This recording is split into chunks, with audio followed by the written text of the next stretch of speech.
Stop looking at the bride. Look at me. Those 6 words, whispered by a stranger in a crowded ballroom, would shatter everything Adrian Brooks thought he knew about his broken life.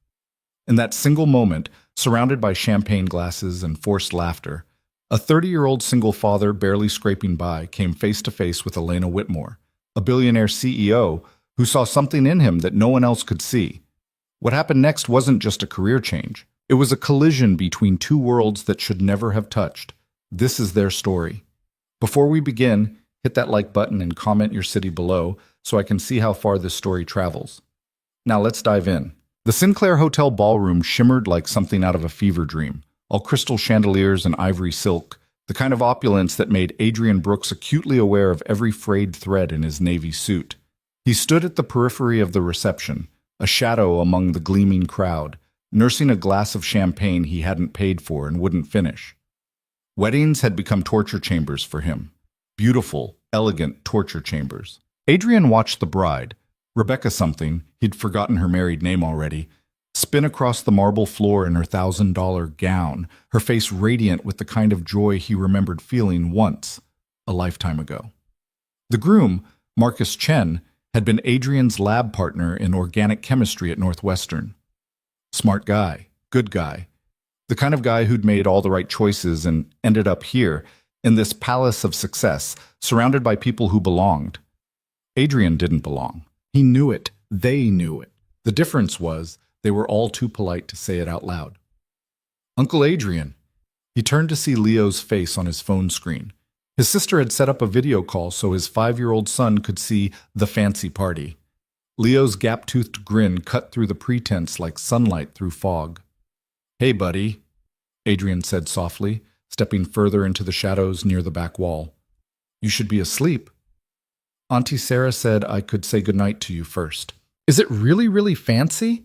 Adrian glanced around at the ice sculptures, the 7-tier cake, the live orchestra. "Yeah, kiddo, really, really fancy. Do they have chicken nuggets?" A genuine smile cracked Adrian's tired face. "I don't think so." "Then it's not that fancy," Leo declared with the absolute certainty of a kindergartner. "Chicken nuggets are fancy." "You're absolutely right. I'll tell them they messed up." "Okay, love you, Dad." "Love you too, Leo. Sweet dreams." The screen went dark, and Adrian was alone again in the golden crowd. He shouldn't have come. Marcus had invited him out of obligation. They hadn't spoken in 3 years, not since Adrian's life had imploded in slow motion. The divorce, the debt.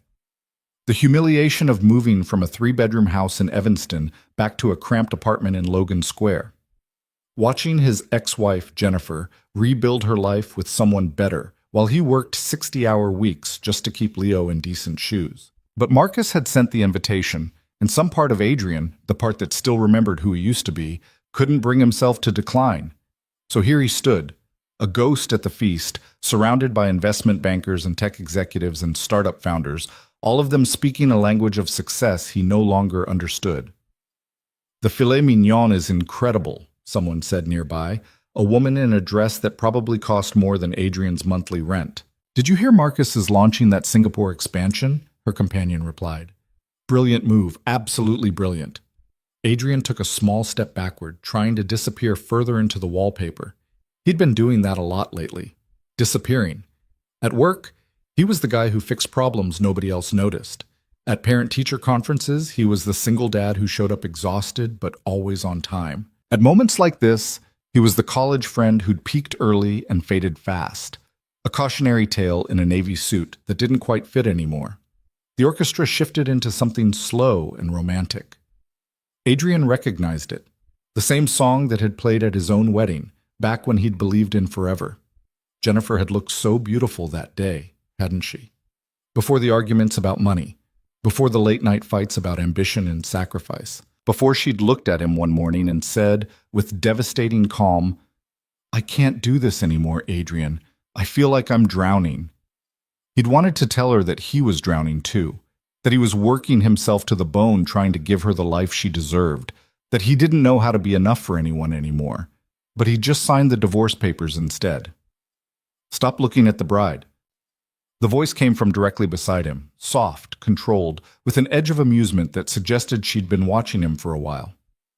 "Look at me." Adrian turned, startled out of his memories, and found himself staring at a woman who didn't belong in his universe. She was beautiful, yes, dark hair pulled back in an elegant knot, a crimson dress that probably had a designer name he'd never heard of. But that wasn't what stopped his breath. It was the way she stood. The absolute confidence in her posture, the intelligence burning in her gray eyes, the sense that she was used to being the most powerful person in any room she entered, and she was looking directly at him. Adrian started, then stopped, because he had no idea what to say. "You've been staring at Rebecca for the past 10 minutes, the woman said calmly. "People are starting to notice." Heat flooded Adrian's face.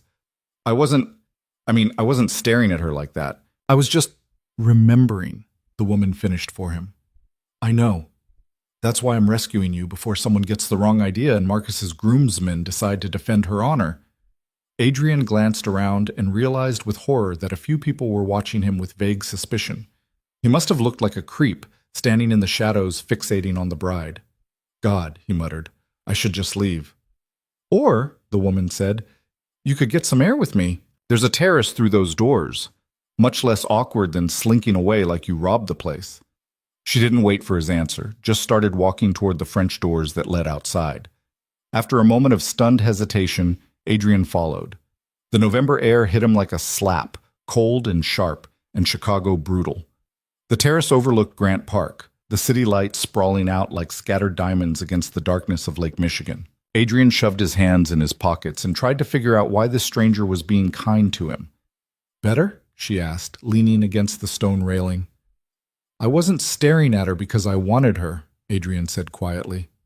"In case that's what you thought." "I know." "Then why?"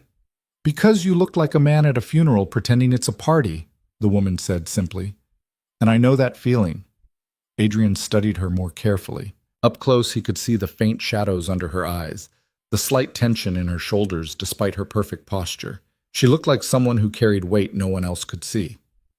"I'm Adrian," he said after a moment. "Adrian Brooks. Elena Whitmore." The name hit him like cold water. Elena Whitmore. He knew that name. Everyone in Chicago knew that name. Whitmore Systems, the tech company that had revolutionized supply chain logistics and made its founder a billionaire before she turned 30. She'd been on the cover of Fortune magazine 3 months ago. "The future of industry," the headline had called her. And she was standing on a terrace with him, making small talk like they were equals. "You're," Adrian started.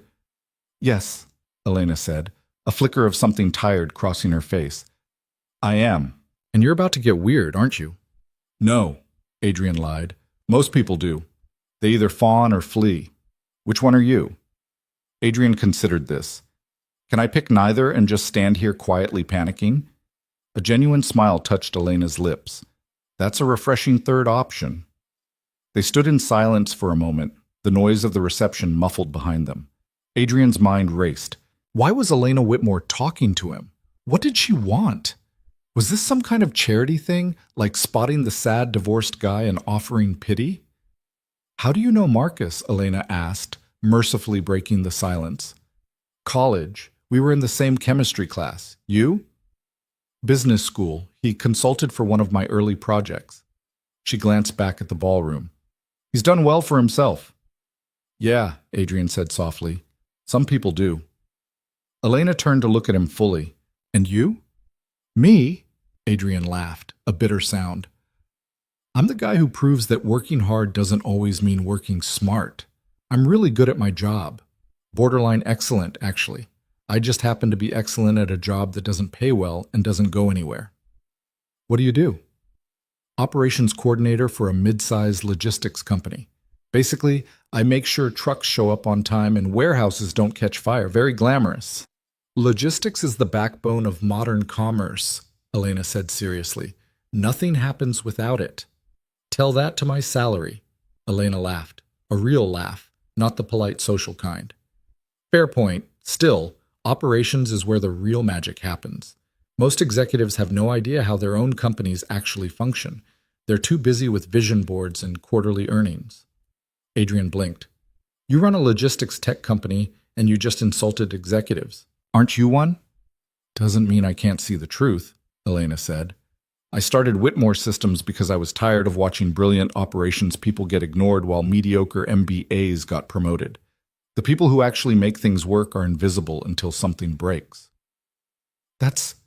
Adrian searched for words. That's exactly right. I know it is. I lived it. Elena's gaze drifted to the city lights.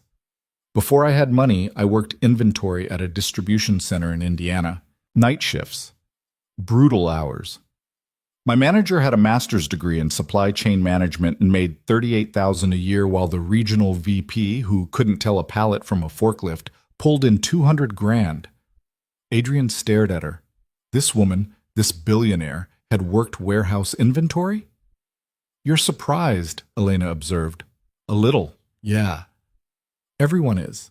It doesn't fit the narrative. Self-made billionaire is supposed to mean tech prodigy in a garage, not exhausted woman scanning boxes at 2 a.m. She shrugged.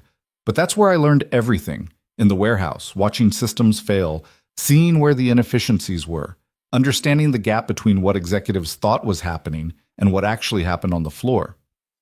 And you built a company on that, Adrian said slowly. I built a company on believing that the people doing the real work know more than they're given credit for. Elena met his eyes. Which is why I noticed you tonight. Adrian's heart skipped. Noticed me? You helped that elderly couple find their seats when no one else bothered. You clapped genuinely during the vows.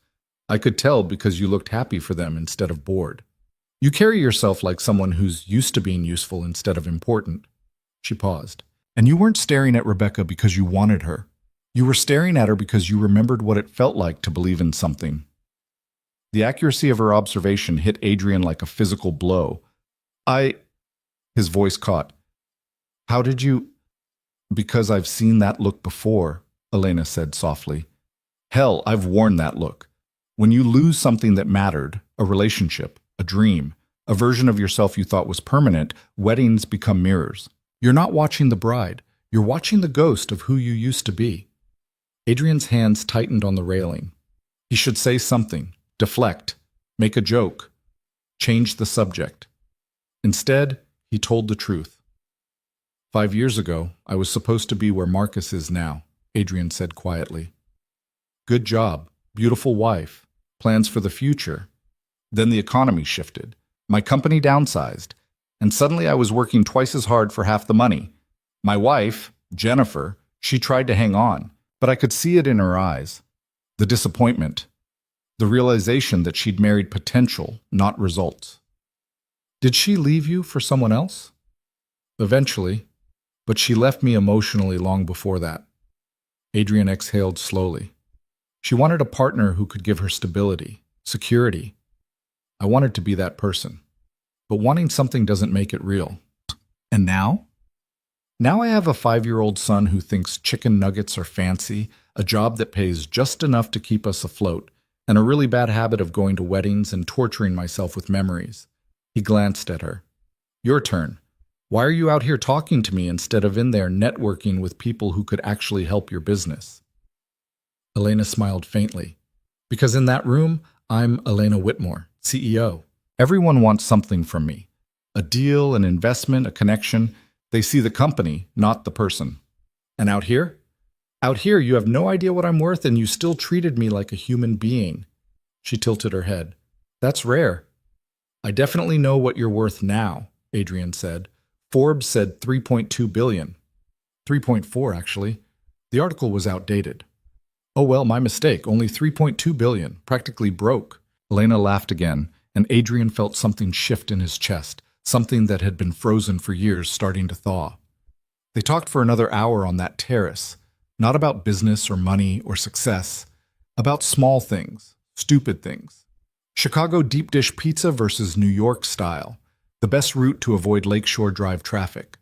College stories that seemed impossibly distant now, favorite movies, worst first dates. At one point, Elena mentioned that she hadn't been on a real date in 2 years because every man she met either wanted to pitch her a startup or marry her for her money. That's depressing, Adrian said. So is staring at brides and remembering your divorce, Elena countered. Touché. Do you hate her? Elena asked suddenly. Your ex-wife. Adrian considered this. No, I hate that I wasn't enough for her. But I don't hate her. She wanted a life I couldn't give her. That's not evil. It's just sad. You're more mature than most people. I'm too tired to hold grudges, Adrian admitted. Single parenting doesn't leave energy for bitterness. How's your son handling it? The divorce? Leo's a good kid, resilient. He doesn't remember much about when we were all together, which is probably a mercy. Adrian's expression softened. He's the reason I get up in the morning, literally. He jumps on my bed at 6 a.m. demanding pancakes. Pancakes are non-negotiable? Apparently they're a fundamental human right according to kindergarten philosophy. Elena grinned. Smart kid. Too smart. Last week he asked me why his friend's house has a pool and ours doesn't. I had to explain economic inequality to a 5-year-old. What did you tell him? That some families have more money, and that's not fair, but it doesn't mean we're not lucky. We have each other, and that's what matters. Adrian shrugged. He seemed satisfied. Then he asked if we could get a dog instead of a pool. Did you? I'm still considering it. Dogs are cheaper than pools, but more expensive than my current mental health can handle. They laughed together, and for a moment, one brief, shining moment, Adrian forgot about the weight he carried. The debt, the exhaustion, the crushing awareness that he was one emergency away from financial collapse. He just felt normal. I should get back inside, Elena said eventually, though she didn't move. People will wonder where I disappeared to. Right. Yeah, of course. Adrian straightened, suddenly aware that this conversation, this strange, wonderful conversation, was ending. Adrian, Elena said, her voice serious now. Can I ask you something?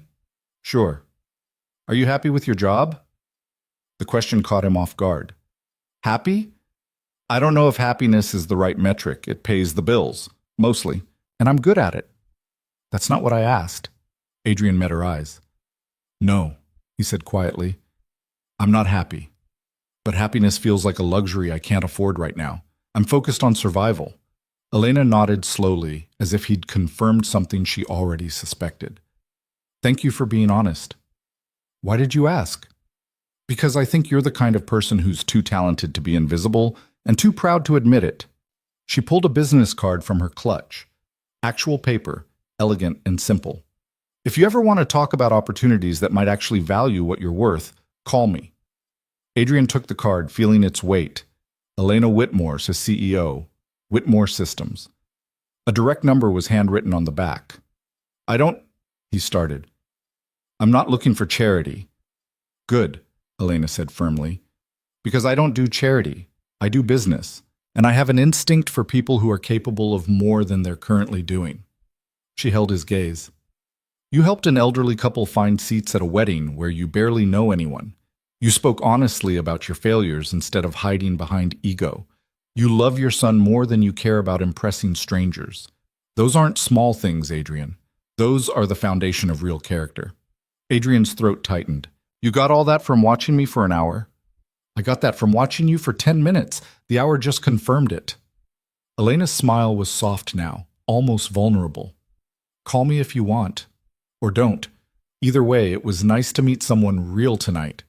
She walked back toward the ballroom, her heels clicking against the stone. Adrian stood alone on the terrace, the business card in his hand, the city sprawling before him like a promise he didn't quite believe yet. Inside, the orchestra was playing The Last Dance. But outside, under the November stars, something new was beginning. Something Adrian couldn't name yet, but could feel stirring in the ruins of his broken plans. He looked down at the card again. Then he looked at the city. Then, very carefully, he tucked the card into his wallet and walked back into the light. What Adrian didn't know, what he couldn't have known, was that Elena Whitmore had noticed him long before she spoke to him. She'd seen him arrive alone, watched him help strangers, observed the way he clapped for the bride and groom with genuine joy despite the sadness in his eyes. She'd seen something in him that no one had seen in a long time. Potential. And Elena Whitmore had built an empire on potential. But the reception was winding down when Adrian finally found Marcus near the coat check, loosening his tie and looking pleasantly exhausted. Adrian, I was hoping I'd catch you before you left. Marcus clapped him on the shoulder. Thanks for coming, man. I know you're busy with Leo and everything. Wouldn't have missed it, Adrian lied smoothly. Beautiful ceremony. Rebecca planned the whole thing. I just showed up and said, I do. Marcus grinned. Hey, I saw you talking to Elena Whitmore earlier. How the hell do you know her? I don't, Adrian said. We just talked. On the terrace. Marcus's eyes widened. Dude, do you have any idea who that is? I looked her up on my phone about 5 minutes ago, so yes, now I do. She's a legend, an actual legend. She turned down a $2 billion acquisition offer from Amazon last year because she didn't want to lose control of her company. Marcus lowered his voice. What did you guys talk about? Pizza, traffic, her warehouse inventory days? Her what? Apparently she used to work night shifts at a distribution center. Marcus shook his head in amazement. And she just told you that? Yeah. Adrian frowned. Is that weird? Adrian, Elena Whitmore doesn't talk to people at weddings. She shows up for optics, shakes the right hands, and leaves. The fact that she spent an hour with you on a terrace talking about pizza. Marcus trailed off. That's not normal. Maybe she was bored. Or maybe she saw something in you. Marcus's expression turned serious. Listen, man, I know things have been tough since the divorce, but you're still one of the smartest people I know. If Elena Whitmore gave you her card, and I'm guessing she did, based on the look on your face, you should call her. She's a billionaire, Marcus. So? You're a guy who turns failing operations into success stories and never gets credit. That's literally her whole business model, finding invisible talent and giving it a platform. Marcus squeezed his shoulder. Don't count yourself out before you even try. Adrian wanted to argue, wanted to list all the reasons why a woman like Elena Whitmore couldn't possibly be serious about helping someone like him, but Marcus believed in him. And that belief, however small, felt like oxygen. I'll think about it, Adrian said. Good. Now get home to that kid of yours. And Adrian? Yeah? It was really good to see you tonight. Ting. Adrian took the L train home, too tired to justify the cost of an Uber. The car was half empty, filled with the kinds of people who worked weekend nights, nurses, bartenders, security guards, people like him who kept the city running while other people slept. He pulled out his phone and opened his photos. The most recent one was Leo, gap-toothed and grinning, holding up a finger painting he'd made at school. The painting was supposed to be a dinosaur, but looked more like a lopsided potato with legs. Adrian smiled. This was why he did it. All of it. The exhaustion, the sacrifice, the quiet humiliation of being broke at a rich person's wedding. Because Leo deserved a father who showed up, who tried, who didn't give up even when giving up would be easier. And maybe, just maybe, Leo deserved a father who was willing to take a risk. Adrian pulled Elena's card from his wallet and stared at it for a long time. Then he put it back and closed his eyes. He'd think about it tomorrow. Tonight, he just needed to get home. The apartment was dark when Adrian unlocked the door. His sister Sarah was asleep on the couch, a textbook open on her chest. She was getting her nursing degree and always studied late. Adrian covered her with a blanket and moved quietly to Leo's room. His son was sprawled across his twin bed like a starfish, his stuffed triceratops clutched to his chest. Adrian sat on the edge of the bed and watched him breathe, this tiny human who trusted him completely. I met someone tonight, Adrian whispered. Someone who thinks I'm worth more than I think I am.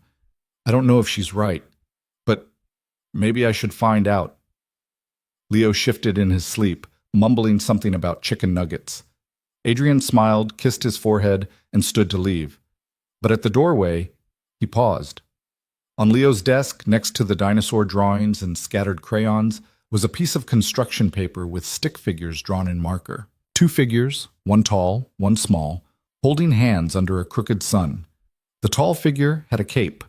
Underneath, in Leo's careful kindergarten handwriting, it said, "My dad is a superhero." Adrian's chest tightened. He wasn't a superhero, he was just a guy trying his best. But maybe for Leo, that was enough. And maybe, just maybe, it was time to stop being invisible. 3 days later, an email arrived that would change everything. The email arrived on a Tuesday morning while Adrian was elbow-deep in a crisis at work. 3 trucks stuck in traffic on I-90, a shipment of medical supplies that needed to reach Milwaukee by noon, and a warehouse manager who'd called in sick for the 3rd time that week. Adrian was coordinating reroutes on two monitors simultaneously, his coffee cold and forgotten, when his phone buzzed with a notification that made his heart stop. From Elena Whitmore. Subject: Opportunity worth discussing. He stared at the sender name for a full 10 seconds, convinced he was hallucinating from exhaustion. Then he clicked it open with trembling fingers. Adrian, I hope this message finds you well. I've spent the past few days looking into your professional background, not because I doubted what you told me at the wedding, but because I wanted to understand the full picture of who you are and what you've accomplished. What I found confirmed my initial assessment. You're someone whose talent far exceeds his current circumstances. I'd like to discuss a position at Whitmore Systems that I believe would be a better fit for your skills. If you're interested, my assistant will coordinate a meeting at your convenience. The position is real, the offer is serious, and you deserve to hear the details before making any decisions. Best regards. Elena. Adrian read it 3 times. Then a fourth. Then he stood up from his desk so fast his chair rolled backward and hit the wall. Brooks, you okay? His supervisor, Dale, called from across the cramped office. Yeah, Adrian managed. Yeah, I need 5 minutes. He walked to the break room in a daze, the email still glowing on his phone screen. Elena Whitmore had researched him, had looked into his professional background, had found something worth offering him a position. This didn't happen to people like him. This was the kind of thing that happened in movies, in stories, in other people's lives. Not his. Adrian dialed his sister's number with shaking hands. This better be an emergency, Sarah answered groggily. I worked a double shift and I'm trying to sleep before I pick up Leo from school. Elena Whitmore just emailed me. Silence. Then, the billionaire from the wedding? Yes. What did she want? To offer me a job. More silence. Then Sarah's voice came back, sharp and awake now. Say that again slowly. She researched my professional background and she wants to discuss a position at her company. Adrian Michael Brooks, if you are messing with me right now. I'm not. I'm staring at the email right now. He could hear Sarah moving around, probably sitting up in bed. What kind of position? She didn't say, just that it would be a better fit for my skills. And you're calling me instead of immediately responding why exactly? Because this feels insane. Adrian ran his free hand through his hair. Sarah, I talked to her for 1 hour at a wedding. 1 hour. And now she's offering me a job at one of the biggest logistics tech companies in the country? Or, Sarah said calmly, you impress someone who actually has the power to recognize talent when she sees it. You've been wasting away at that company for 5 years, Adrian. Everyone knows you're the reason their operations don't collapse. Maybe it's time someone actually valued that. What if it's too good to be true? What if it's exactly what you deserve? Adrian closed his eyes. I'm scared. I know, but you're also the guy who got divorced, moved back to Chicago with nothing, raised a kid alone, and never once complained about how unfair it was. Sarah's voice softened. You've been surviving, Adrian. Maybe it's time to actually live. What do I say to her? You say yes to the meeting. Then you hear what she has to offer. Then you make a decision based on facts instead of fear. She paused. And Adrian, don't talk yourself out of this before you even try. You do that a lot. I know. So stop. After they hung up, Adrian stood in the break room for a long moment, staring at the peeling linoleum and flickering fluorescent lights. This room had been his reality for 5 years. This building, this job, this endless cycle of solving other people's problems while his own life stayed stuck in place. Maybe Sarah was right. Maybe it was time for something different. He opened his email and started typing before he could second-guess himself. Elena, thank you for reaching out. I'd be very interested in discussing this opportunity. Please let me know when works best for your schedule. Adrian. He hit send before he could overthink it. Then he went back to his desk and spent the rest of the day coordinating shipments and pretending his entire world wasn't tilting sideways. Bomb? The response came within an hour. Elena's assistant, a polished woman named Claire, called him directly to schedule a meeting for Thursday at 2 p.m. at Whitmore Systems headquarters, located in one of those gleaming towers overlooking Lake Michigan that Adrian had only ever seen from the outside. Ms. Whitmore has cleared her afternoon for this conversation, Claire said professionally. Please bring any questions you might have about the role or the company. She values thorough discussion. I will, Adrian said, trying to sound like someone who regularly took meetings with billionaire CEOs. Thank you. After he hung up, Dale appeared at his cubicle with a suspicious expression. You've been acting weird all day, Dale said. Something I should know about? Adrian considered lying. Then he considered the fact that he'd been undervalued at this company for half a decade, and Dale had never once fought for him to get a raise or a promotion. I have a job interview Thursday afternoon, Adrian said evenly. I'll need to leave early. Dale's expression shifted from suspicious to alarmed. Interview? With who? Does it matter? Brooks? If this is about the promotion that went to Henderson, I told you, it's not about Henderson. Adrian kept his voice level. It's about me realizing I'm worth more than what I'm getting here. You can't just leave. You're integral to our operations. Then maybe you should have made me feel integral before someone else noticed. Dale opened his mouth, closed it, opened it again. We can discuss a raise. I'm not negotiating, Dale. I'm informing you that I have an interview. What happens after that is up to me. For the first time in 5 years, Adrian saw something like respect flicker in his supervisor's eyes. Who's the interview with? Dale asked quietly. Someone who sees potential instead of just productivity. And Adrian turned back to his monitors, ending the conversation. Thursday arrived with the kind of Chicago weather that couldn't decide between rain and sleet. Adrian left work at 1:15, ignoring Dale's pointed look, and took the L downtown. He'd borrowed a better suit from Marcus, who'd insisted via text message that this was the most important meeting of your life, do not screw it up, and spent 20 minutes that morning making sure his shoes were actually shined instead of just wiped clean. The Whitmore Systems building was everything Adrian expected, glass and steel, and the kind of modern architecture that screamed money and power.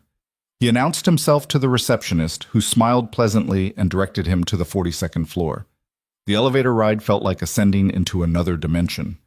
When the doors opened, Adrian stepped into a reception area that looked like it belonged in a design magazine. Floor-to-ceiling windows showcased the lake.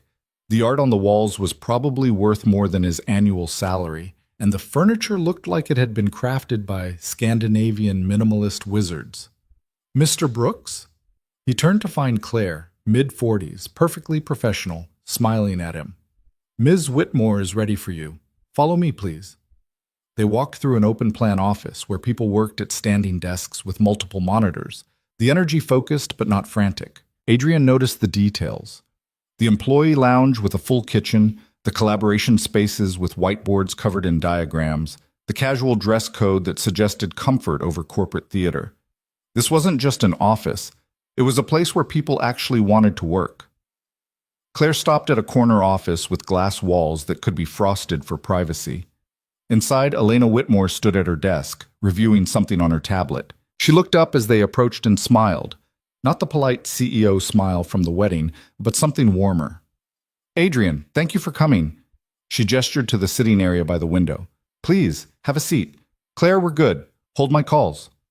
Of course. Claire disappeared, closing the door behind her.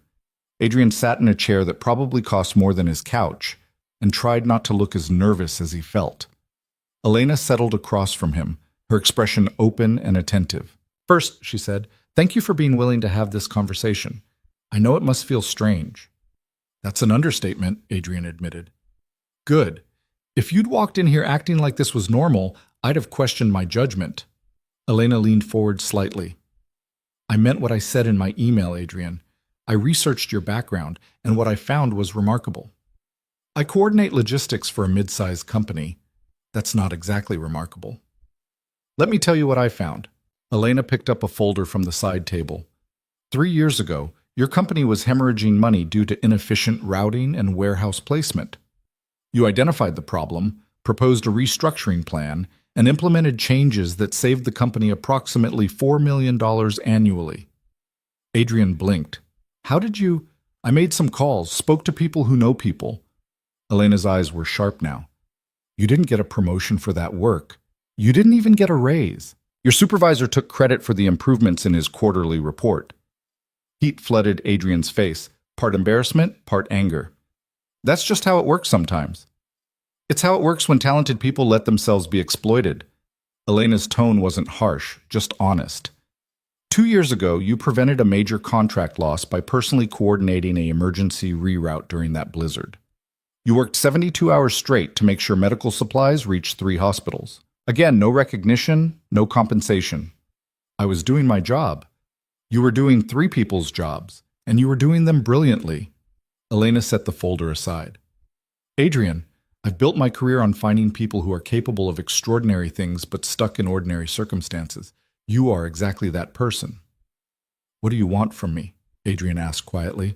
I want to offer you a position as Senior Director of Operations. You'd oversee logistics coordination for our entire Midwest region, manage a team of 15, and have direct input on strategic planning. The title alone made Adrian's head spin. I don't have management experience. You've been managing your entire department's incompetence for 5 years. That counts. Elena's expression was serious now. The salary is $180,000 annually, plus performance bonuses, full benefits, and equity options. You'd start in 6 weeks, which gives you time to transition out of your current position properly. Adrian couldn't breathe. $180,000. He currently made $52,000. His voice cracked. That's not possible. It's not only possible, it's what you should have been making all along. Elena watched him carefully. I don't make charitable offers, Adrian. This is a business decision. You're worth this to my company because I believe you'll generate value far beyond your salary. But I need to know you believe it too. Why me? Adrian managed. You could hire someone with an MBA from Stanford, someone with a track record at major companies. Why am I even in this room? Elena was quiet for a moment, her gaze drifting to the windows overlooking the lake. Do you know what I noticed about you at the wedding? She finally said. Besides the obvious things I mentioned? No. You were the only person in that entire ballroom who wasn't performing. Everyone else was playing a role. Successful executive, influential investor, important person. But you were just real. You helped people because that's who you are, not because anyone was watching. You felt genuine joy for the couple getting married, even though it reminded you of your own pain. And when I approached you, you didn't try to impress me. You just talked to me like a human being. She turned back to face him. I've spent 10 years in this industry, Adrian. I've met thousands of executives, consultants, and ambitious climbers. Most of them are competent. Some are even talented, but very few of them are authentic. And authenticity, real integrity, is the rarest commodity in business. Integrity doesn't show up on a balance sheet, Adrian said. No, but it shows up in how people lead, in whether teams trust them, in whether they solve problems or just hide them. Elena's voice was firm now. I can teach someone strategy. I can train someone on our systems, but I cannot teach someone to be decent. And you, Adrian Brooks, are fundamentally decent. That's why you're in this room. Adrian felt something crack open inside him, some protective wall he'd built after the divorce, after the years of being overlooked, after convincing himself that mediocrity was the best he could hope for. I have a son, he said quietly. Leo. He's 5. I'm a single parent, which means I can't work 80-hour weeks or travel constantly, or our standard expectation is 45 to 50 hours weekly, Elena interrupted. Travel is occasional, usually planned weeks in advance, and never mandatory if you have conflicts. We offer flexible scheduling for parents, excellent childcare benefits, and a culture that doesn't worship burnout. She paused. I don't want employees who sacrifice their families for my company, Adrian. I want employees who are successful at work and at home. That's not how most companies operate. Most companies have terrible retention rates and mediocre results. I prefer a different approach. Elena stood and walked to the window. Can I tell you something personal? Of course. Before I started this company, I worked for a logistics firm that demanded everything from me. 80-hour weeks, constant travel, no personal life. I was excellent at my job, and they rewarded me with more work and less respect. She turned to face him. One night, I fell asleep at my desk and didn't wake up for 14 hours. When I finally did, my phone had 37 missed calls from my boss, all of them furious that I'd missed a meeting. Not one asked if I was okay. That's awful, Adrian said. It was clarifying, because in that moment, I realized that no company that treated people like machines deserved my loyalty. So I quit, started Whitmore Systems with money I'd saved and a belief that you could build something profitable and humane. She returned to her seat. It's been 10 years. We've never missed a quarter. We've never had an employee die of a heart attack at their desk. I consider that success. Adrian studied her, really studied her. This wasn't just a business pitch. This was a woman who'd built an empire on principles she'd forged in pain. I need to think about this, he said honestly. Not because I'm not interested, because I'd be an idiot to make a decision this big without thinking it through. That's exactly what I hoped you'd say. Elena pulled a folder from her desk and handed it to him. This contains everything: full job description, salary breakdown, benefits package, equity details. Review it, ask questions, talk to people you trust. If you want references from current employees, I'll provide them. Take a week. A week? Decisions made under pressure are rarely good decisions. I'd rather you take time to be certain. Elena's smile was gentle now. And Adrian, if you decide this isn't right for you, that's okay. I won't think less of you. This is your life. Your choice. Adrian took the folder with trembling hands. Thank you for this, for seeing something in me that I stopped seeing in myself. You never stopped being worth seeing, Elena said quietly. You just got used to people looking past you. He didn't go back to work after the meeting. Instead, he walked along the Riverwalk for an hour, the folder tucked under his arm, his mind spinning with possibilities and terror in equal measure. $180,000. He could pay off his debt, move to a better apartment, actually save for Leo's future instead of just surviving month to month, stop choosing between groceries and his son's school supplies. But what if he failed? What if Elena was wrong about him? What if he took this job and proved that he was exactly what his current salary suggested? Mediocre, ordinary, worth overlooking? His phone buzzed. A text from Sarah. Well? She offered me Senior Director of Operations, $180,000 salary. The phone immediately rang. Are you kidding me? Sarah shouted before he could even say hello. I'm not kidding. Adrian, that's insane. That's incredible. Did you accept? I told her I needed a week to think about it. Why would you need a week? The answer is yes. Because what if I'm not good enough? The words tumbled out before he could stop them. What if she's wrong? What if I take this job and prove that I'm exactly the person everyone always thought I was? Someone who peaked early and has nothing left.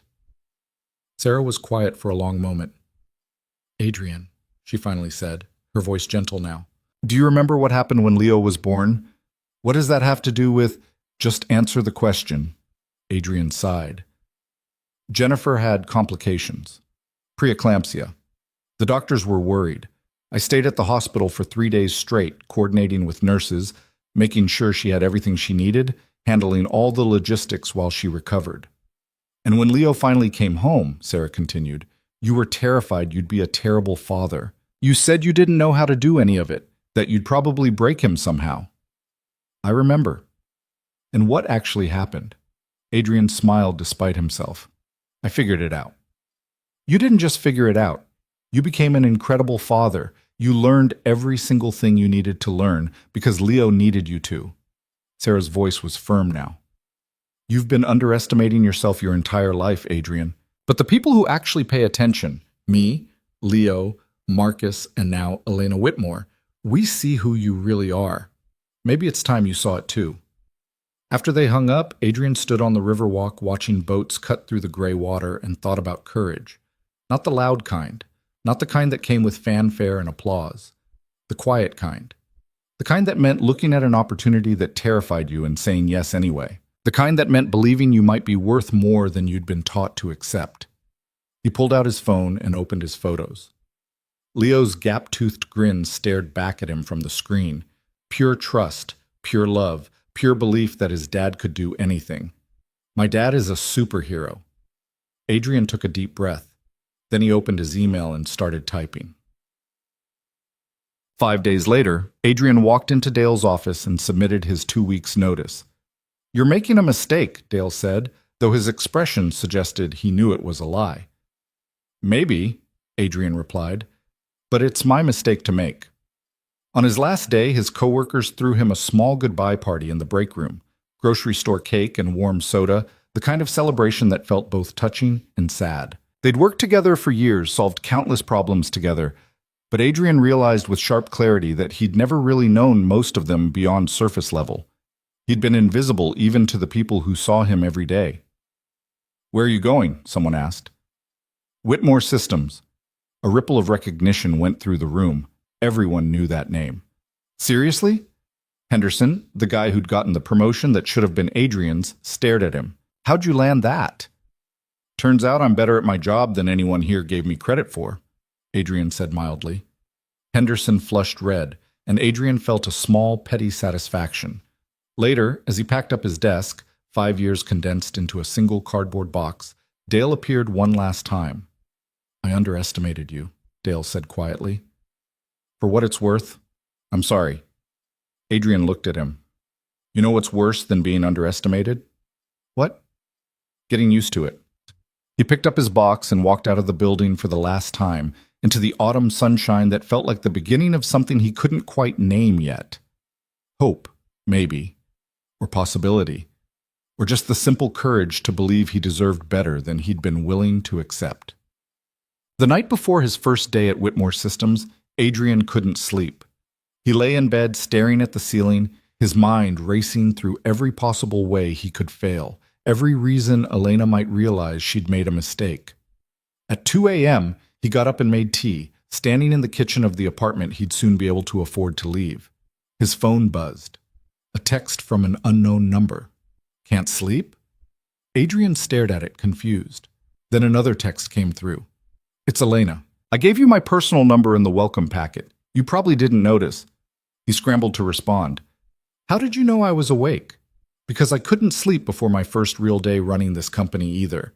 Nerves are normal. They mean you care. What if I'm not ready? No one is ever ready for the things that change their lives. But readiness is overrated. Courage matters more." Adrian smiled in the darkness. "Thank you for taking a chance on me. Thank you for taking a chance on yourself. That's the harder part. See you tomorrow?" "See you tomorrow." "And Adrian, yes? Stop thinking of me as your boss. Think of me as someone who believes in you until you believe in yourself. That's the real job description." Adrian set down his phone and closed his eyes. For the first time in years, the future didn't feel like something to survive. It felt like something to build. Adrian's first day at Whitmore Systems began with him standing in front of his bathroom mirror at 5:30 in the morning, adjusting his tie for the 7th time, while Leo watched from the doorway in his dinosaur pajamas. "You look fancy, Dad," Leo said, rubbing sleep from his eyes. "I feel like I'm wearing a costume," Adrian admitted, tugging at his collar. "Like a superhero costume?" Adrian knelt down to Leo's level. "More like a 'please don't let me mess this up' costume." Leo considered this with the gravity only a 5-year-old could muster, then wrapped his small arms around Adrian's neck. "You won't mess up. You're really good at stuff." The simple confidence in his son's voice made Adrian's throat tight. "Thanks, buddy. That helps. Can we have pancakes to celebrate?" "It's 5:30 in the morning." "Pancakes don't care about time, Dad." Despite his nerves, Adrian laughed. "You make an excellent point. Let's make pancakes." They stood side by side in the tiny kitchen, Leo on his step stool carefully pouring batter while Adrian flipped, and for those few minutes the weight of the day ahead felt manageable. This was real. Leo's laughter, the smell of cooking batter, the morning light filtering through their apartment window. Everything else was just possibility. Sarah arrived at 6:15 to take Leo to school. Her nursing scrubs rumpled from a night shift, but her smile bright. "Look at you," she said, straightening Adrian's tie properly. "Senior director, I'm so proud of you I could cry." "Please don't. If you cry, I'll cry, and I can't show up to my first day with puffy eyes." "Fair point." She squeezed his shoulders. "You've got this, Adrian. Just be yourself. That's who she hired." "What if myself isn't enough?" "Then she's a terrible judge of character, and we both know that's not true." Sarah picked up her bag and Leo's backpack. "Now go show them what invisible talent looks like when someone finally turns on the lights." Whitmore Systems occupied 12 floors of the building, and Adrian's new office was on the 43rd, one floor above where he'd interviewed. When he stepped off the elevator at 7:45, Claire was waiting with a warm smile and a tablet. "Good morning, Mr. Brooks. Welcome to your first day." "Please call me Adrian. Mr. Brooks makes me feel like I should be someone's father." He paused. "I mean, I am someone's father, but you know what I mean." Claire's smile widened. "Adrian, it is. Let me show you to your office, and then we'll do a quick orientation before your team meeting at 9.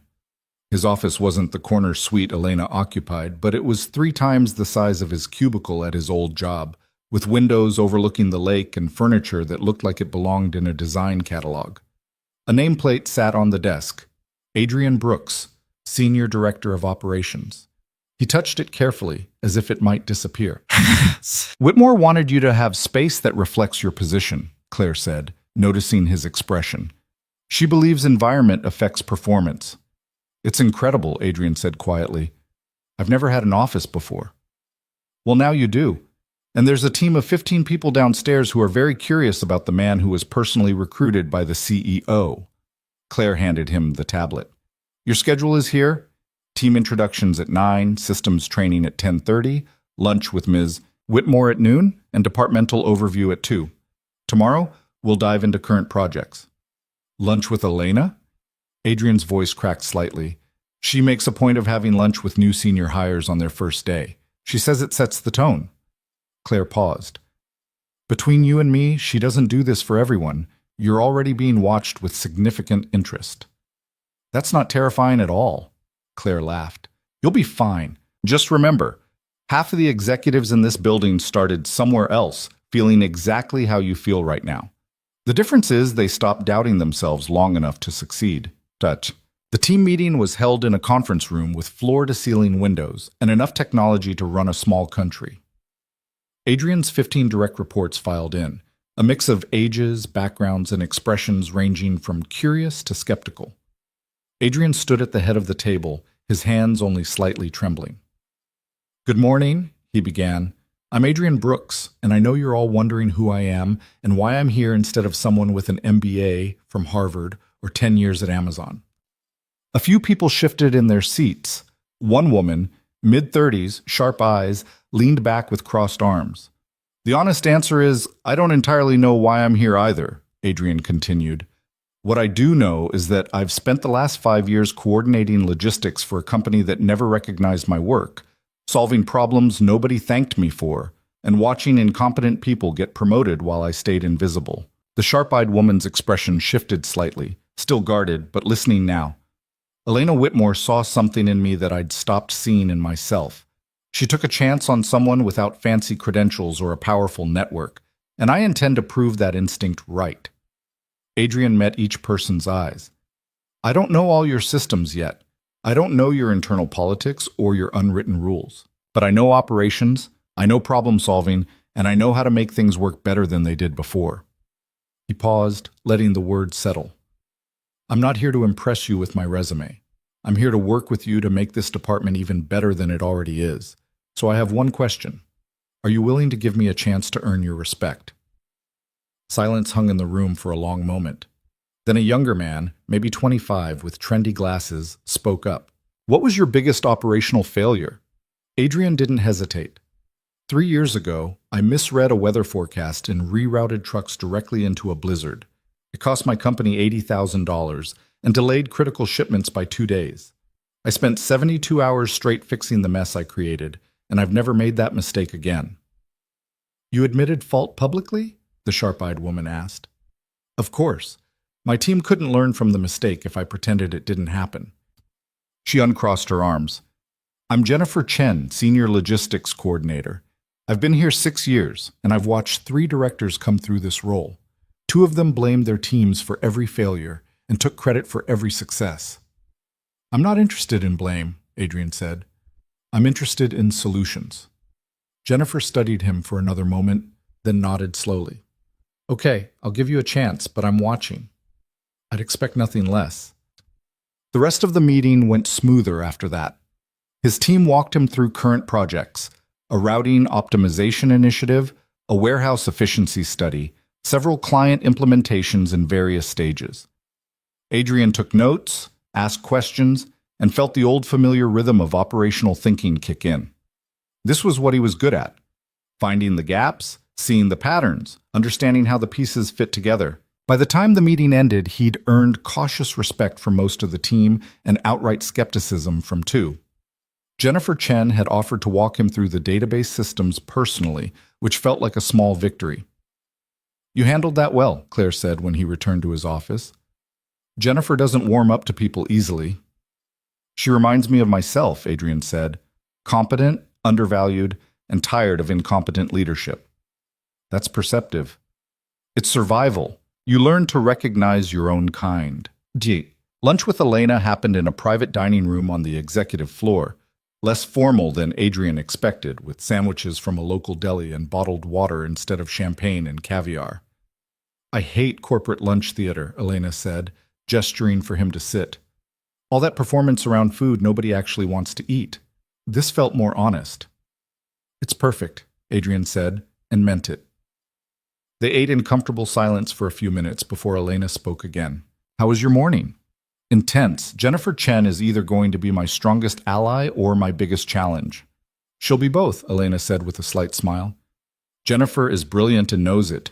She's been passed over for promotion twice because she doesn't perform gratitude well enough for senior leadership's taste." "That's ridiculous." "I agree, which is why I'm hoping you'll see her value and advocate for her advancement." Elena took a sip of water. "I brought you in partially to shake up the internal politics. Some of my executives have gotten comfortable rewarding charm over competence." "You want me to make enemies on my first week?" "I want you to make the right decisions regardless of politics." "That's different." Elena's gaze was steady. "You weren't hired to maintain the status quo, Adrian. You were hired to make things better, even when better is uncomfortable." Adrian felt the weight of that responsibility settle on his shoulders. "What if I make the wrong call?" "Then we'll fix it together. I don't expect perfection. I expect honest effort and growth." She paused. "Can I ask you something personal?" "Of course." "How's Leo handling the transition?" The question surprised him. "He's fine." "Excited that I'm less stressed." "He doesn't really understand what changed, just that I'm happier." "Kids are perceptive that way." Elena's expression softened. "My father worked 3 jobs to keep our family afloat when I was young. I remember the exhaustion in his eyes more clearly than I remember most of my childhood. When things finally stabilized, it was like getting a different person back." "I didn't know that about your background." "Most people don't. The media prefers the narrative of the tech prodigy who built an empire from nothing. It's less compelling to say I built an empire because I watched my father kill himself working for people who didn't value him." She met Adrian's eyes. "That's why I care about this. Not just the business, but the people. Because I remember what it's like to be invisible." Adrian's throat tightened. "Thank you for seeing me. Thank you for being worth seeing." They finished lunch talking about Chicago neighborhoods, good schools for Leo, the best pizza in the city. Normal things that made Adrian feel less like an employee and more like someone who mattered. As they stood to leave, Elena paused at the door. "Adrian, there's something else I need to tell you." His stomach dropped. "Okay." "Some of the executives are questioning my decision to bring you in at this level. They think it's favoritism or impulsive hiring. They're waiting for you to fail so they can say, 'I made a mistake.'" "That's encouraging. I'm telling you because I want you to understand the landscape. You'll need to prove yourself faster and more thoroughly than someone who came in through traditional channels." Elena's voice was firm now. "But I believe you can do it. The question is whether you believe it." Adrian thought about Leo's gap-toothed grin, Sarah's unwavering support, the years of being overlooked and undervalued. He thought about the choice between playing it safe and taking the risk of being seen. "I believe I can try," he said, "and I believe trying is enough to start." Elena smiled.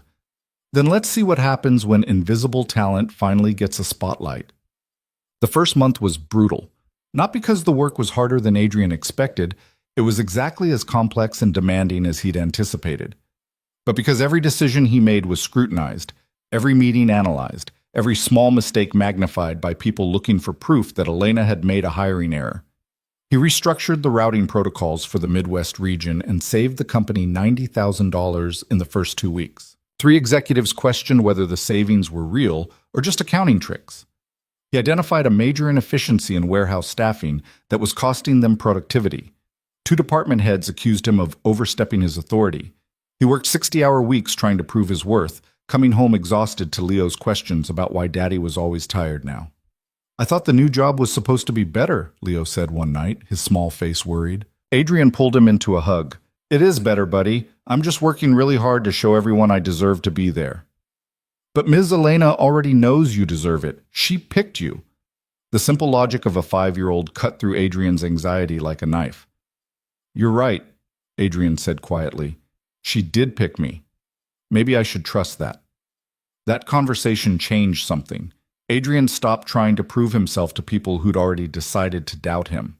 Instead, he focused on doing the work well and supporting his team effectively. Jennifer Chen became his unexpected ally. She'd watched him handle criticism with grace, admit mistakes openly, and give credit to team members for their contributions. One afternoon, she appeared at his office door with coffee and blunt honesty. "You're nothing like the other directors," she said, sitting down without invitation. "Is that good or bad?" "Good. The last guy took credit for my routing algorithm and got promoted. You put my name on the proposal and recommended me for lead coordinator." Jennifer's voice was carefully neutral.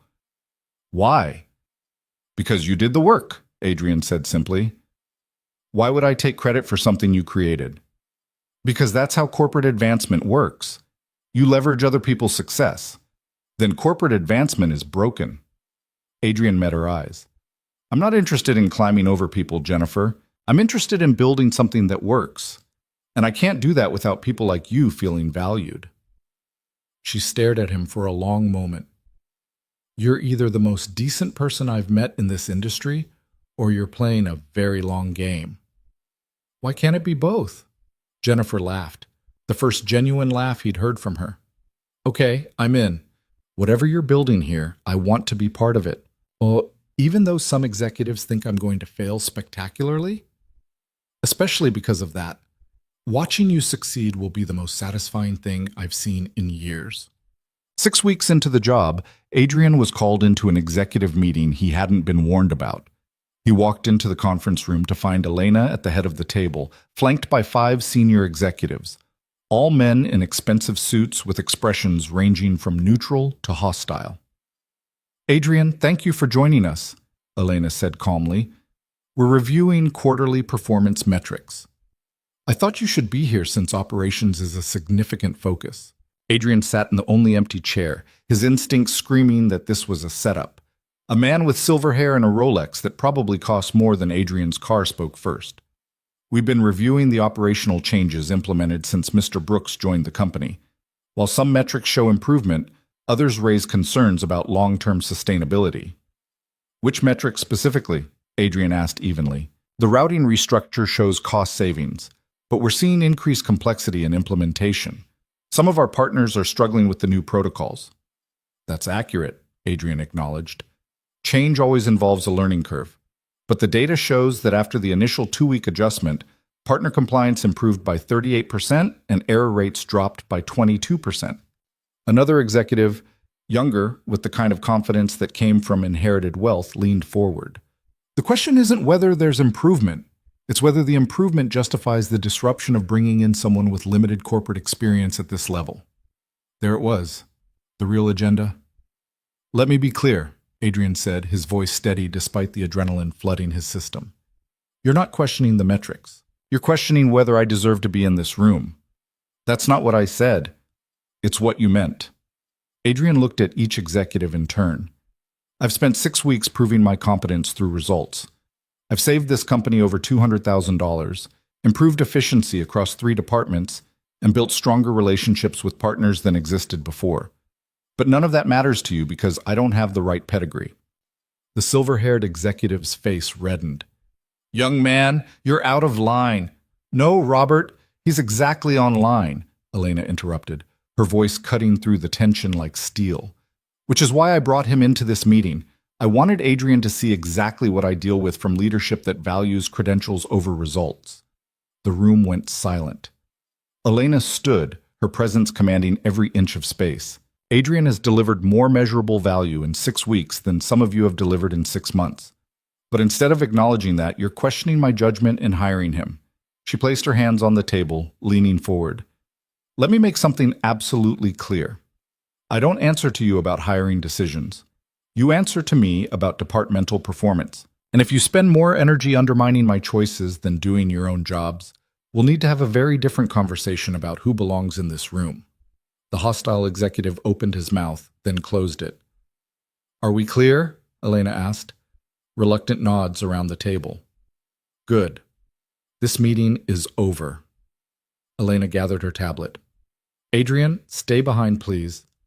The executives filed out, Robert shooting Adrian a look that promised future trouble. When the door closed, Elena sat back down with a heavy sigh. I'm sorry you had to experience that. Was that a test? Adrian asked. For them, not for you. I needed to see who would focus on your results and who would focus on their ego. Elena's expression was tired now, the CEO mask slipping to reveal the exhaustion beneath. Robert has been trying to undermine my authority for 2 years. He thinks because he's been here since the beginning, he should have more control. What are you going to do about him?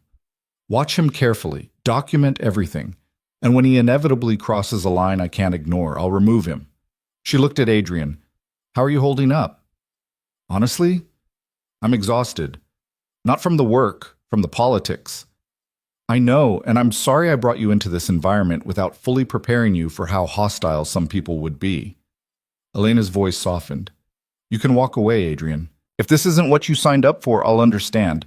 No judgment, no hard feelings. Adrian thought about it, really thought about it. He thought about his cramped apartment, Leo's drawings on the fridge, the years of being invisible. He thought about Jennifer Chen's cautious trust, his team's growing respect, the satisfaction of solving complex problems. He thought about who he'd been at that wedding, a ghost watching life happen to other people, and who he was becoming now, someone willing to fight for the space he occupied. I'm not walking away, Adrian said firmly, but I need to know something. What? Did you hire me because you actually believe in my abilities, or because you needed someone to shake up the executive dynamics? Elena met his eyes without hesitation. Both. I believe you're genuinely talented, but I also believe that talent is wasted if it's surrounded by mediocrity and politics. You're not here to play their games, Adrian. You're here to change the game entirely. That's a lot of pressure. It is, but I think you can handle it. She paused. Can I tell you what I really saw at that wedding? Please. I saw someone who'd been knocked down by life and was still standing, still showing up, still being kind when kindness wasn't rewarded. That's not just talent, Adrian. That's character. And character is what survives when everything else falls apart. Adrian's throat tightened. I'm scared I'll let you down. Then you'll be in good company. I'm scared of that too. Elena smiled faintly. But fear doesn't mean we stop trying. It just means we care about the outcome. That evening, Adrian picked up Leo from after-school care and took him to Navy Pier, something they hadn't done in months because Adrian had always been too tired or too broke or too defeated. They rode the Ferris wheel as the sun set over the lake, Leo's face pressed against the window as the city lights began to glow. This is the best day ever, Leo declared. Yeah? Adrian pulled him close. Why? Because you're happy again, Dad. You smile different now. Adrian hadn't realized how much his sadness had shown, how much his son had been carrying the weight of his father's defeat. I'm trying, buddy, trying to build us a better life. I like our life now, Leo said simply, but I like when you're not sad more. When they got home, Adrian's phone buzzed with a text from Elena. There's something I need to show you tomorrow. Can you come to my office at 8 before the day starts? Of course. Everything okay? Everything's fine. I just want you to understand the full picture of what you're part of. Adrian stared at the message, curiosity and apprehension warring in his chest. Whatever tomorrow brought, he'd face it. Because for the first time in years, he wasn't just surviving, he was building something. And that made all the difference. Adrian arrived at Elena's office at 7:50 the next morning, coffee in hand and curiosity gnawing at him. The executive floor was nearly empty at this hour, just the hum of climate control and the early risers who believed in getting ahead of the day. Elena was already at her desk, surrounded by what looked like architectural plans and financial reports. She glanced up when he knocked, and something in her expression made him pause, vulnerability maybe, or the kind of weariness that came from carrying decisions too heavy to share. "Come in," she said, clearing space on her desk. "Coffee?" "Already have some, thanks." Adrian sat across from her, studying the plans. "What am I looking at?" "The future, hopefully." Elena turned one of the documents so he could see it properly. "I'm planning a major expansion, 3 new distribution centers across the Midwest, integration of AI-driven routing systems, and a partnership program with smaller logistics companies to create a cooperative network instead of crushing competition." Adrian's eyes widened as he scanned the numbers. "This is massive. This could reshape the entire regional supply chain." "That's the idea, but it's also risky. Initial investment is $40 million, and there's no guarantee the partnership model will work. Most companies in our position consolidate power. I want to distribute it." Elena leaned back in her chair. "I'm telling you this because I need someone I trust in a key operational role for this expansion. Someone who understands that business doesn't have to be ruthless to be successful." "You want me involved in this?" "I want you leading the operational implementation. Jennifer Chen would handle logistics coordination, but you'd oversee the entire structural build-out." Elena's gaze was steady. "This is bigger than your current role. It's a chance to shape something from the ground up. But it also means more scrutiny, more pressure, and definitely more people waiting for you to fail." Adrian set down his coffee, his mind racing. 3 months ago, he'd been coordinating truck routes from a cubicle. Now he was being offered a chance to architect a regional transformation. "Why me?" he asked quietly. "You have executives with decades of experience." "Because those executives think in terms of market domination and profit maximization. You think in terms of systems that work for everyone involved." Elena pulled out another document, a proposal with Adrian's name on it. "I read your routing restructure proposal. You didn't just optimize for speed or cost. You optimized for driver well-being, environmental impact, and partner sustainability. That's the kind of thinking this expansion needs." "I didn't know you read that proposal." "I read everything that crosses my desk, especially when it comes from people who are trying to change how things work." She paused. "There's something else you should know. If this expansion succeeds, you'd be positioned for VP of Operations within 2 years. If it fails, we both take the hit." Adrian absorbed this. VP of Operations. 2 years ago, he'd been praying he could make rent. "What happens if I say no?" "Then I find someone else, and you continue doing excellent work in your current role. No judgment, no repercussions. This is an opportunity, not an obligation." Elena's voice softened. "But I think you're capable of more than you realize, Adrian, and I think you're finally starting to believe it too."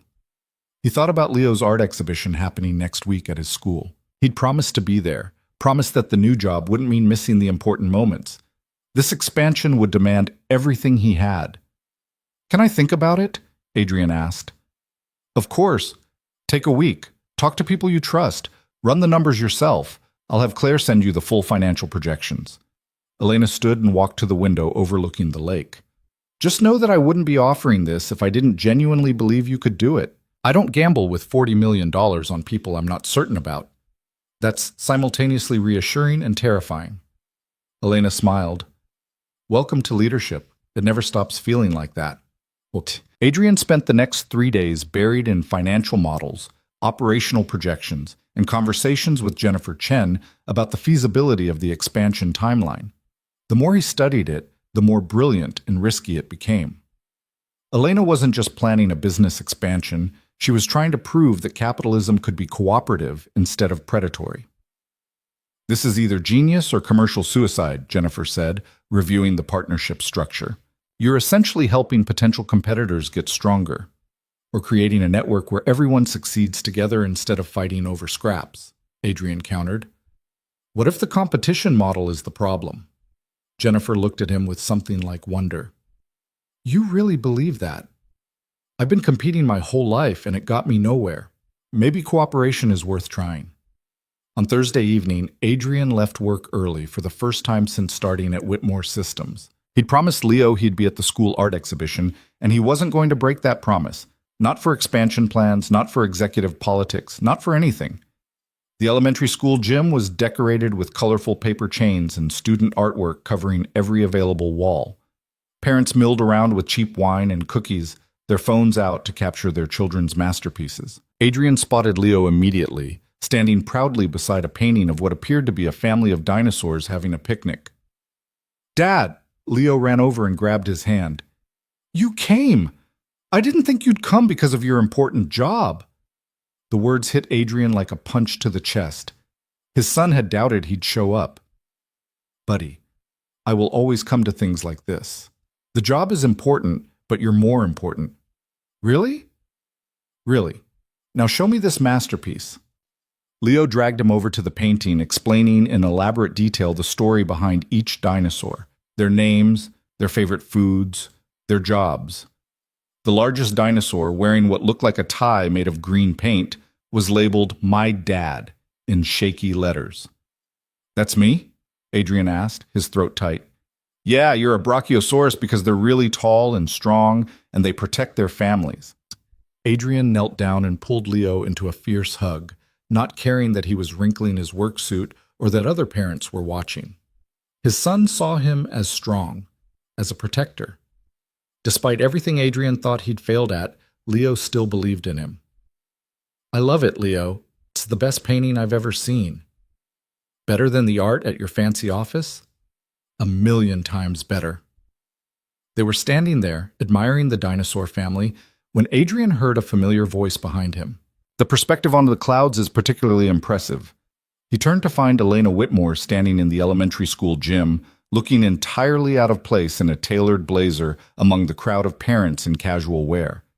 Several people had already recognized her, whispering and pointing. "Elena?" Adrian's surprise was complete. "What are you doing here?" "You mentioned Leo's art exhibition. I hope it's all right that I came. I've always believed that understanding someone's whole life makes you a better colleague." Her eyes moved to the painting. "And this must be the famous Leo." Leo stared at her with the unfiltered curiosity of a 5-year-old. "Are you Dad's boss?" "I'm your dad's colleague," Elena corrected gently. "We work together." "Do you like dinosaurs?"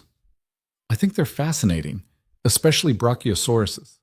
Leo's face lit up. "That's my dad. He's a Brachiosaurus because he's strong and protective."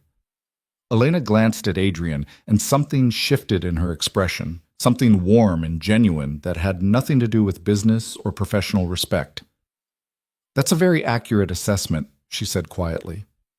They walked through the exhibition together, Leo providing enthusiastic commentary on every piece of art while other parents watched with barely concealed curiosity. Adrian was acutely aware of how surreal this was.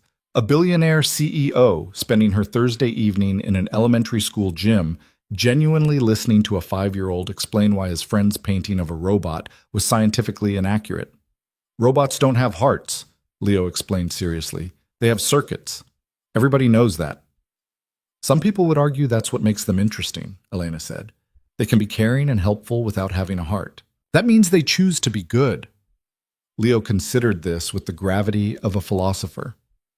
"I guess that makes sense, like how some people are nice even when they don't have to be." Exactly like that. Adrian watched this exchange with something unfurling in his chest, something that felt dangerous and hopeful and terrifying all at once. This wasn't his boss doing employee relations. This was a woman who'd chosen to spend her evening here, in this place that mattered to him, connecting with his son like it was the most natural thing in the world. After the exhibition, as parents began herding tired children toward the exits, Elena walked with them to the parking lot. Leo was between them, holding both their hands and swinging dramatically. "Thank you for coming," Adrian said as they reached Elena's car. A surprisingly modest Tesla, not the luxury vehicle he'd expected. "You didn't have to do that." "I wanted to, and I'm glad I did." Elena looked down at Leo. "It was a pleasure to meet you. You're a very talented artist." "Thanks. Are you going to come to my soccer game next week?" "Leo," Adrian started, embarrassed. "I'd love to," Elena said, cutting him off. "If that's all right with your dad." Adrian stared at her. "You don't have to." "I know, but I'd like to, if the invitation stands." Leo jumped up and down. "Yes, we play at 10 on Saturday." "Dad, can she come, please?" Caught between his son's excitement and Elena's genuine expression, Adrian found himself nodding. Of course, if you really want to watch 5-year-olds chase a soccer ball in chaotic circles. Sounds perfect. Elena unlocked her car. Adrian, have you thought more about the expansion proposal? I have. I'm still running scenarios, but I'm leaning toward yes. Something flickered in Elena's eyes. Relief, maybe, or satisfaction. Good. Take your time. Just know that if you decide to do this, you'll have my complete support. Whatever you need. After she drove away, Leo tugged on Adrian's sleeve. Dad, is Ms. Elena nice? Very nice. Is she pretty? Adrian's heart skipped. Why are you asking that? Because you smile different when you look at her, like the way Prince Charming smiles at Cinderella in the movie. We're colleagues, buddy. Just colleagues. But as they drove home, Adrian couldn't shake Leo's observation, or the way his chest had tightened when Elena knelt down to Leo's level, treating a 5-year-old's opinions about dinosaurs with the same seriousness she brought to board meetings, or the fact that she'd spent her Thursday evening in an elementary school gym because it mattered to him. Saturday morning arrived with the kind of Chicago weather that couldn't decide between spring and winter. Adrian stood on the sideline of a muddy soccer field watching Leo chase the ball with 7 other kindergartners who had no concept of positions or strategy. Elena arrived at 10:15, wearing jeans and a Whitmore Systems hoodie, the most casual Adrian had ever seen her. Several other parents noticed her immediately, the whispers starting up like a wave. Is that Elena Whitmore? What is she doing here? She must be worth billions. Elena ignored them entirely, walking straight to Adrian with 2 coffees from the good place near her apartment. Peace offering for being late, she said, handing him one. Traffic on Lake Shore was brutal. You didn't have to come, Adrian said, though he was undeniably glad she had. I wanted to. Besides, I've never actually watched a kid's soccer game. I'm curious how chaotic it actually gets. As if on cue, Leo's team scored a goal on their own net. Half the kids celebrated anyway, and the referee looked like he was reconsidering his life choices. Elena laughed, a real, unguarded laugh that made several nearby parents turn and stare. That's pretty chaotic, she admitted. They stood side by side on the sideline, cheering when Leo touched the ball, wincing when kids collided, and slowly relaxing into a comfortable silence that felt nothing like boss and employee and everything like something Adrian couldn't quite name yet. Can I tell you something? Elena said during halftime, her eyes on the field. Of course. I haven't had a normal Saturday morning in 3 years. Every weekend is networking events, charity galas, investor meetings, things that matter for business but feel utterly empty. She glanced at him. This feels real. Thank you for letting me be part of it. You don't have to thank me for coming to a soccer game. I'm not thanking you for the game. I'm thanking you for treating me like a person instead of a position. Adrian met her eyes, and something passed between them. An understanding, maybe, or a recognition of shared loneliness. You've never been just a position to me, he said quietly. I know. That's why I keep showing up. The referee's whistle blew, saving Adrian from having to figure out what to say next. The second half was even more chaotic than the first, ending in a 4-4 tie that both teams celebrated as a victory. Leo ran off the field covered in mud and grinning like he'd won the World Cup. Did you see my goal? He shouted. I saw it, buddy. You were amazing. Miss Elena, did you see? I saw. That was impressive footwork. Leo beamed, then looked between them with the calculating expression of a child who'd just had an idea. Can Miss Elena come to lunch with us? We always get pizza after games. Adrian's stomach dropped. Leo, Ms. Elena probably has plans. I don't, actually, Elena said. Pizza sounds perfect. Husman. They ended up at a family-owned pizzeria in Lincoln Park, the kind of place with checkered tablecloths and a jukebox playing Sinatra. Leo ordered his usual, cheese pizza and chocolate milk, while chattering nonstop about soccer, dinosaurs, and his friend Tyler, who could burp the alphabet. Elena listened with genuine interest, asking questions and responding to Leo's tangents with the kind of attention most adults didn't give children. Tyler can really burp the whole alphabet? She asked seriously. Yeah, well, sometimes he gets stuck on cue, but he's working on it. That's dedication to his craft. Adrian watched them interact and felt something shift irrevocably inside him. This wasn't networking. This wasn't professional courtesy. This was Elena choosing to spend her Saturday with them because she wanted to be here. After Leo excused himself to play the ancient arcade game in the corner, Elena turned to Adrian with a soft expression. He's wonderful. You've done an incredible job raising him. I've just tried not to screw him up too badly. You've done more than that. He's confident, kind, curious. Those things don't happen by accident. She paused. Can I ask you something personal? At this point, I think we're past professional boundaries. Elena smiled. Do you ever regret how things turned out? The divorce, the struggles, all of it? Adrian considered the question carefully. I regret that I couldn't be what Jennifer needed. I regret that Leo doesn't have both parents in the same house. But regret the journey that got me here? He looked at Leo, who was triumphantly beating the high score on a game from 1987. No, because all of that made me into someone who could be a good father, someone who values what matters. What matters to you? This. Right here. Leo being happy. Me being present for him. Building a life that's about more than just surviving. Adrian met her eyes. What about you? What matters to you? Elena was quiet for a long moment, watching Leo through the window. Honestly, I'm still figuring that out. I've spent so long building the company, proving myself, fighting to maintain control. I haven't stopped to think about what comes after success. She turned back to him. But days like today feel like an answer, not business or money or power, just connection with people who are real. You're real too, Elena. Not just the CEO, the person. I'm starting to remember that. Because of you. Before Adrian could respond, Leo came bounding back to the table, declaring he was now the pizza champion of Lincoln Park, and demanding they celebrate with ice cream. Elena agreed immediately, and they ended up walking through the park with cones from the vendor cart, Leo running ahead to chase pigeons while Adrian and Elena followed at a slower pace. I've made a decision about the expansion, Adrian said suddenly. Elena stopped walking. And? I'm in. Completely. I want to help build this. Relief and joy crossed Elena's face in equal measure. You're sure? I'm terrified, but I'm also tired of playing it safe. You took a chance on me when no one else would. Now I want to take a chance on something bigger than myself. Elena's smile was radiant. We're going to change everything, Adrian, together. No pressure. Enormous pressure. But I think we can handle it. They stood there in the spring sunlight, watching Leo feed breadcrumbs to aggressive pigeons, and Adrian felt the weight of the decision settle into certainty. This was right. Scary and risky and overwhelming, but right. Thank you for today, Elena said softly, for letting me be part of your world. Thank you for wanting to be part of it. Leo came running back, breathless and happy. Dad, Miss Elena, can we do this every Saturday? Adrian glanced at Elena, expecting her to make a polite excuse. Instead, she smiled. I'd like that very much.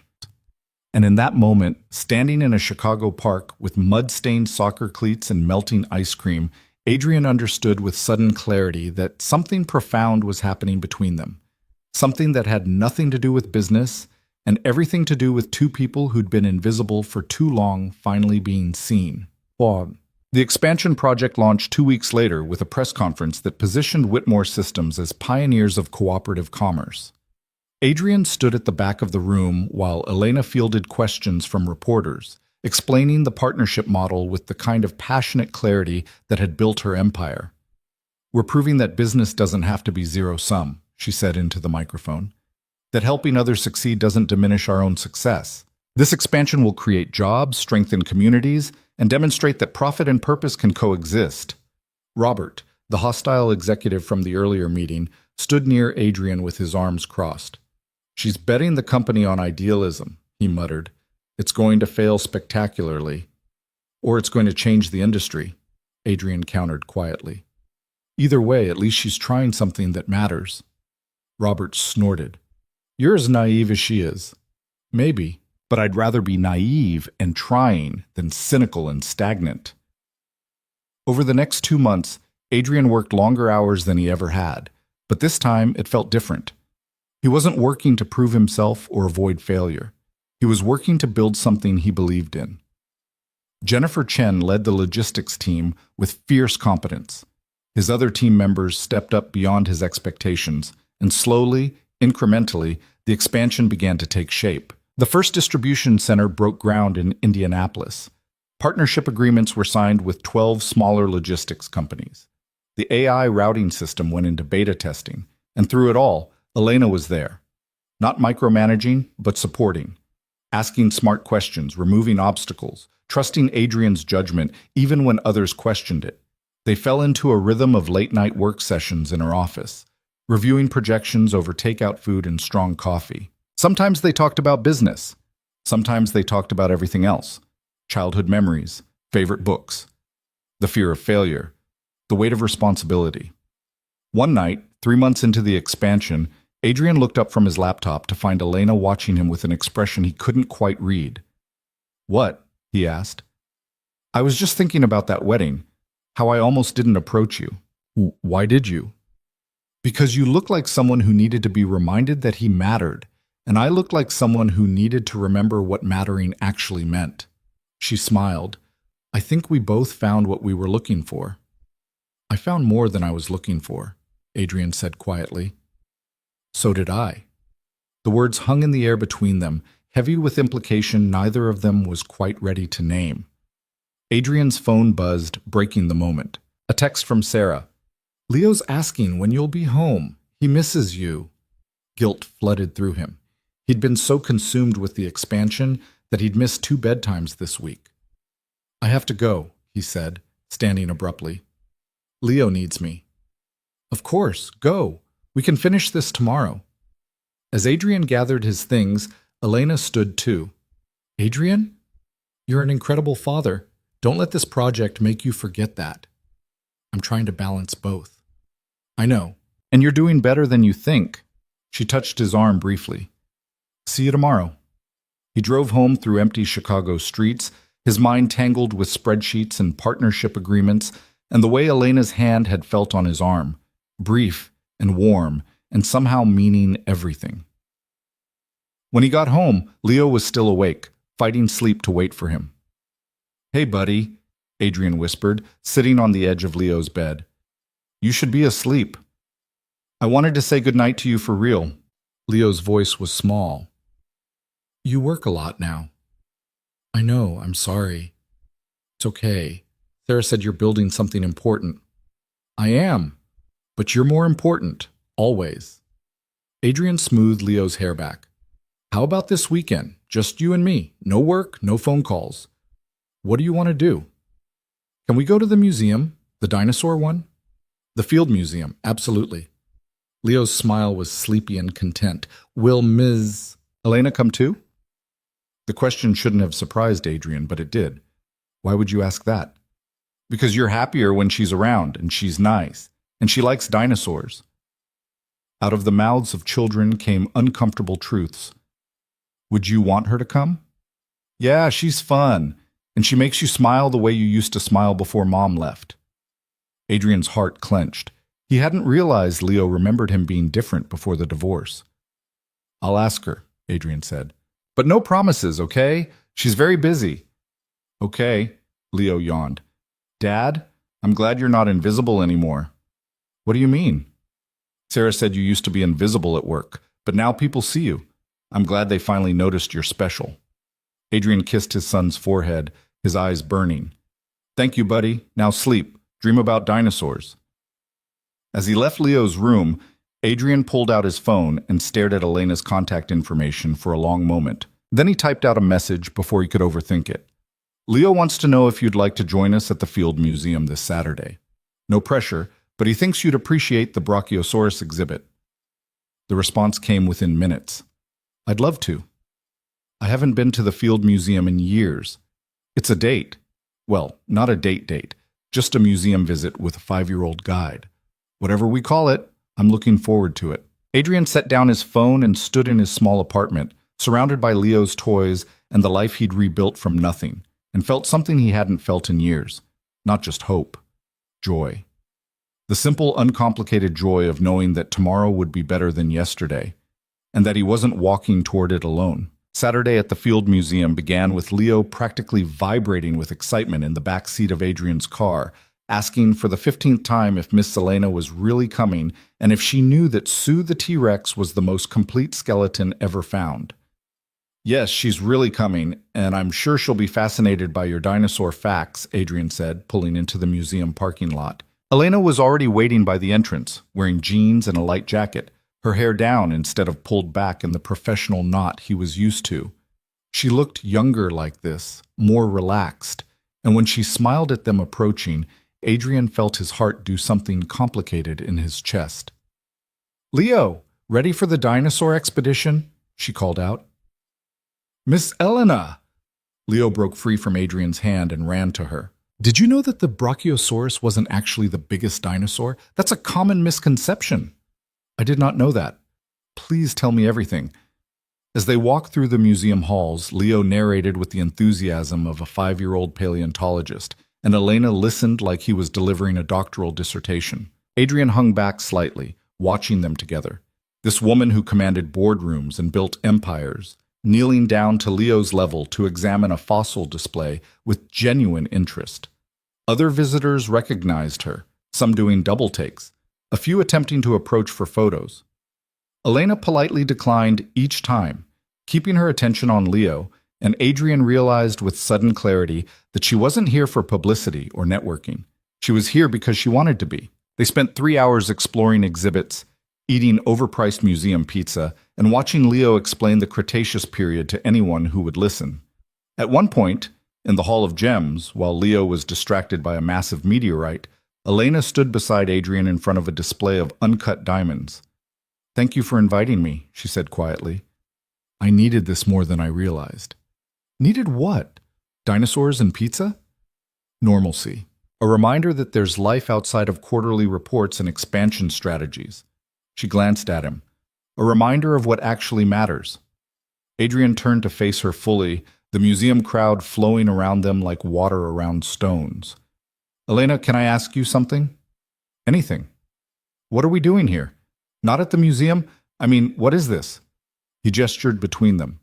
"Because it started as professional, but it doesn't feel professional anymore. And I need to know if I'm imagining that or if you feel it too." Elena's breath caught visibly. For a moment, the CEO mask slipped entirely, leaving just the woman underneath, uncertain and hopeful and scared. "You're not imagining it," she said. "I've been trying to tell myself this was just mentorship or friendship or appropriate professional boundaries. But the truth is, I think about you constantly. Your integrity, your kindness, the way you love your son. The way you make me feel like I'm more than just the company I built." "Elena, let me finish." Her voice was steady now, determined. "I know the optics are complicated. I'm your boss. There's a power dynamic. People will talk. But I also know that what I feel when I'm with you is the most real thing I've experienced in years. And I'm tired of pretending otherwise." Adrian's heart hammered against his ribs. "I feel the same way. But I'm terrified of what it means. For Leo, for my job, for everything I've built here." "I know. I'm terrified too." Elena's eyes held his. "But I'm more terrified of walking away from something genuine because of fear. I've spent my whole life being careful, being strategic, making the safe choice. And it's given me everything except the one thing I actually want." "What do you want?" "You. This. A life that's about more than just success." She took a breath. "But only if you want it too. And only if we can figure out how to do this in a way that protects Leo and respects your position at the company. I won't risk either of those things, Adrian, not even for this." Before Adrian could respond, Leo came running back, grabbing both their hands. "Come see the meteorite. It's from space. Actual space." They let him pull them forward, the conversation suspended but not forgotten, hanging in the air between them like a promise waiting to be kept. The following week, Adrian requested a meeting with HR to discuss the company's policies on workplace relationships. The HR director, a no-nonsense woman named Margaret, who'd been with Whitmore Systems since its founding, listened carefully as Adrian explained the situation in the most professional terms possible. "Let me be clear about something," Margaret said when he finished. "Ms. Whitmore already came to me about this 2 weeks ago. She wanted to understand every policy and potential conflict before anything developed further. Adrian blinked. She did? She takes conflicts of interest very seriously. She suggested that if a relationship were to develop, you should report to the COO instead of directly to her, and that any decisions about your compensation or advancement should go through an independent review board. Margaret's expression softened. She's trying to do this right, Mr. Brooks, trying to protect both of you. What do you think? Honestly, Margaret leaned back in her chair. Honestly? I think it's complicated, but I also think Ms. Whitmore has spent 10 years building a company based on integrity and transparency. If anyone can navigate this ethically, it's her, and from what I've seen, you share those values. So it's possible. We could make this work? It's possible, but it requires absolute honesty with each other, clear boundaries at work, and probably some uncomfortable conversations with the executive team. She pulled out a folder. I've drafted a proposal for how to restructure your reporting relationship and establish oversight. If you both agree to this framework, I think it's manageable. Adrian reviewed the documents, relief and anxiety warring in his chest. This was real. This could actually happen. Thank you, Margaret, for taking this seriously. Mr. Brooks, I've worked in corporate America for 30 years. I've seen every kind of workplace relationship, the predatory ones, the reckless ones, the ones that destroy careers. This isn't that. This is two people trying to do right by each other and by this company. That deserves support, not judgment. That evening, Adrian met Elena at a quiet coffee shop far from downtown, away from anyone who might recognize them. She was already there when he arrived, sitting in a corner booth with 2 cups of tea she hadn't touched. I talked to Margaret, Adrian said, sliding into the seat across from her. So did I. She sent me the restructuring proposal. Elena's hands wrapped around her cup but didn't lift it. Are you comfortable with this? Reporting to Marcus Chen instead of me? Marcus is the COO now? Adrian couldn't help but smile. The same Marcus who invited me to that wedding? He was promoted 3 weeks ago. Brilliant operations mind, completely trustworthy. Elena finally met his eyes. He knows about us. I told him before offering him the position. I needed someone who could oversee your work objectively. What did he say? He said, and I quote, "About damn time you found someone who sees you as human instead of a walking quarterly report." Elena's smile was tentative. He's supportive. But Adrian, I need you to understand something. If we do this, people will talk. They'll say I promoted you because of personal feelings, that you're using me for advancement, that we're both compromising the company. I know. And some of that talk will hurt, will make you question yourself, question us. Her voice was quiet now, vulnerable. I can handle it.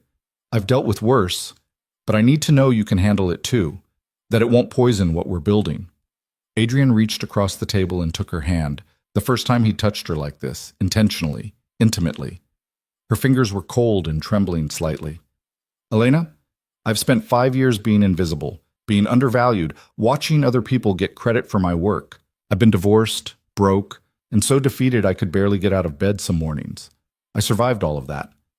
He squeezed her hand gently. I can survive people talking. What I can't survive is walking away from you because I'm too scared to try. Tears shimmered in Elena's eyes. I've never let anyone this close. Not in 10 years. The company has been my whole life, my whole identity. And now you're here, making me want things I convinced myself I didn't need. What things? Partnership, companionship, someone to build a life with instead of just a business. She wiped at her eyes with her free hand. Someone who knows what it's like to struggle and didn't let it make them bitter. Someone who makes me want to be better. You're already pretty incredible. I'm successful. That's different from incredible. She turned her hand in his, lacing their fingers together. You make me want to be the person Leo sees in you. Strong and protective and good. You are good, Elena. You just haven't let yourself believe it. They sat there for a long moment, hands clasped across the table, the coffee shop noise fading into background static.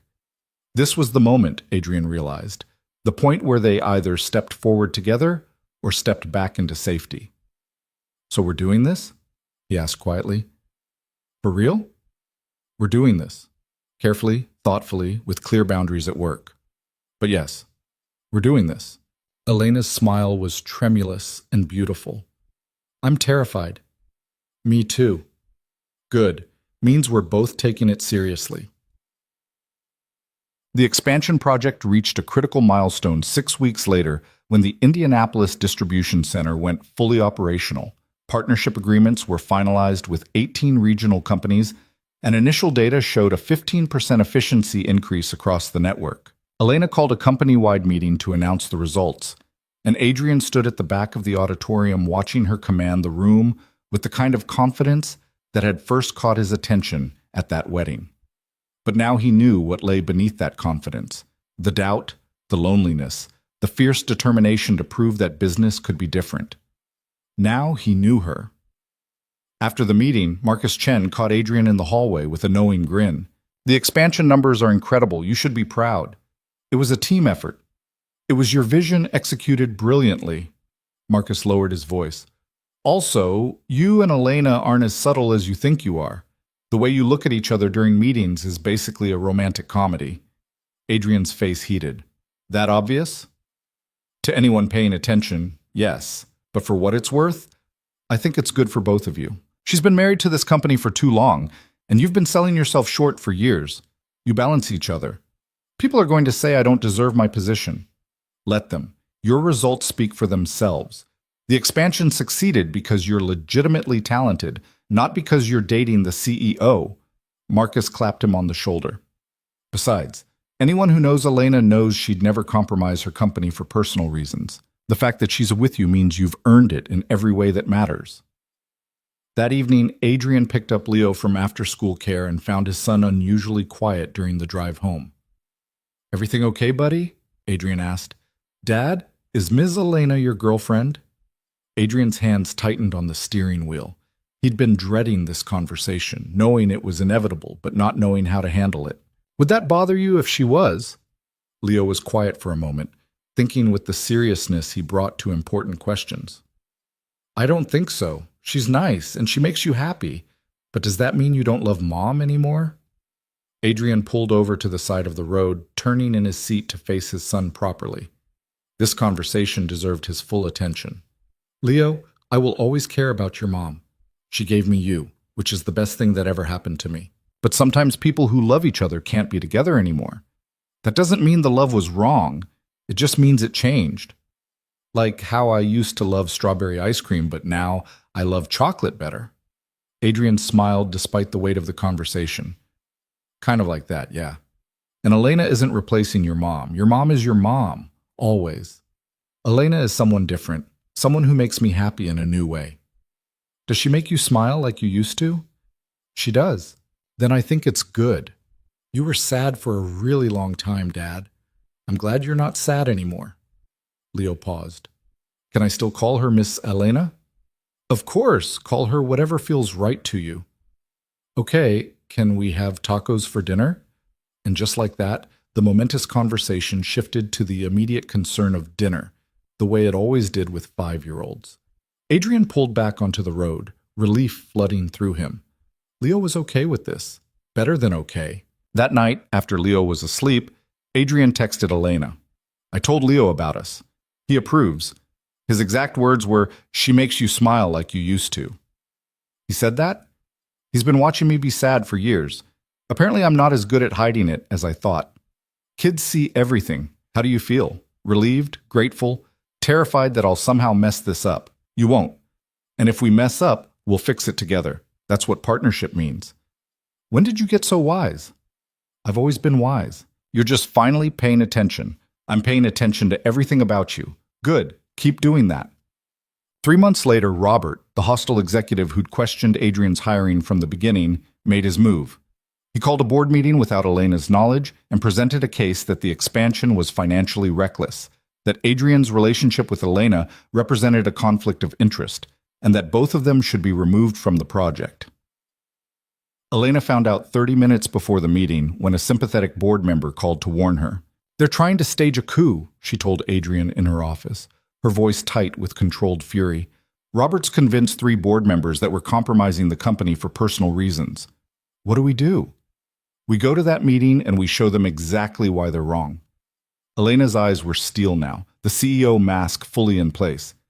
Get Jennifer, Chen, and Marcus. Bring every piece of data we have on the expansion, revenue projections, partnership feedback, efficiency metrics, everything. The board meeting was held in the top floor conference room with floor-to-ceiling windows overlooking the lake. Adrian walked in with Elena, Marcus, and Jennifer, carrying 3 years of work condensed into presentations and spreadsheets. Robert sat at the head of the table with his allies, 3 board members who looked uncomfortable but committed. The other 4 board members appeared curious but neutral. "Thank you for coming," Robert began with false courtesy. "We've called this meeting to discuss concerns about the current expansion project and potential conflicts of interest in leadership." "Let's skip the pretense, Robert," Elena said calmly, sitting down at the opposite end of the table. "You're attempting to remove me from my own company because you disagree with my strategic decisions and my personal life. So let's address both directly." She nodded to Adrian, who pulled up the first slide of their presentation. "The expansion project has generated $42 million in new revenue over 6 months," Adrian said, his voice steady despite his racing heart. "Partnership agreements have strengthened our market position in 18 regional markets.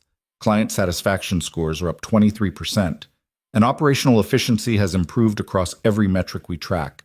Jennifer added, "The cooperative model that Robert called commercially naive has attracted interest from Fortune 500 companies looking to replicate our approach. We've had 12 acquisition inquiries in the past month alone."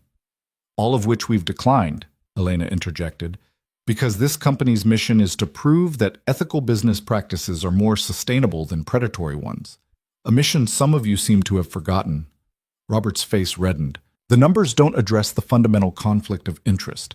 Mr. Brooks reports directly to Ms. Whitmore while maintaining a personal relationship with her. That's textbook corporate governance failure." "Actually," Marcus spoke up, "Adrian has reported to me for the past 4 months. His performance reviews are conducted by an independent committee, and his compensation is determined by the board's compensation committee, which Ms. Whitmore has no influence over. We've implemented every governance safeguard recommended by our legal and HR departments." One of the neutral board members leaned forward. "Are you saying there's no conflict?" "I'm saying we've managed the conflict transparently and ethically," Elena said.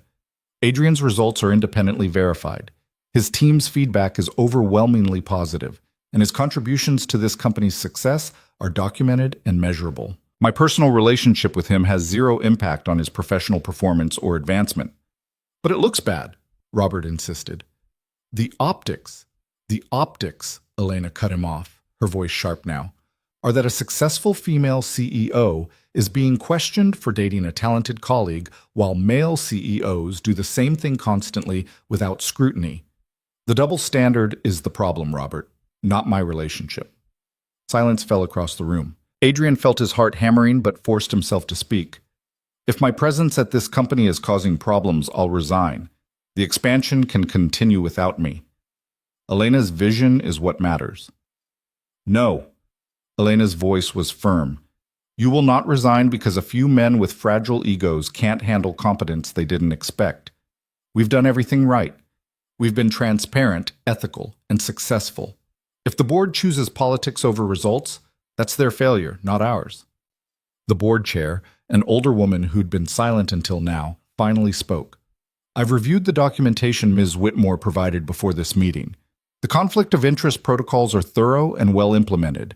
The expansion results are exceptional. And frankly, I'm troubled that this meeting was called without the CEO's knowledge. That suggests the real agenda isn't governance, it's power." She turned to Robert. "Do you have any evidence that Mr. Brooks' work has been substandard or that Ms. Whitmore has shown him inappropriate favoritism?" Robert opened his mouth, closed it. "The optics are not evidence. Motion to dismiss this inquiry and formally censure those who called this meeting without proper cause." The vote was swift, 6-4 in Elena's favor. Robert stood abruptly, his face purple with rage. "This isn't over. I'll take this to the shareholders." "You'll do nothing," the board chair said coldly. "Because if you continue this vendetta, I'll call for a vote to remove you from the board entirely. We're done here." After the meeting, Adrian and Elena stood on the empty terrace outside the conference room, the same terrace where they'd first really talked at Marcus's wedding reception so many months ago. "That was intense," Adrian said, his hands shaking with leftover adrenaline. You offered to resign, Elena said quietly. You would have walked away to protect me. Of course I would have. This company is your life's work. I won't be the reason you lose it. Elena turned to face him fully, her eyes bright with emotion. Don't you understand yet? You're not the reason I'd lose it. You're the reason it's worth keeping, because you remind me every day why I started this company, to prove that success and integrity aren't mutually exclusive. Elena, I love you. The words came out rushed, like she'd been holding them back too long.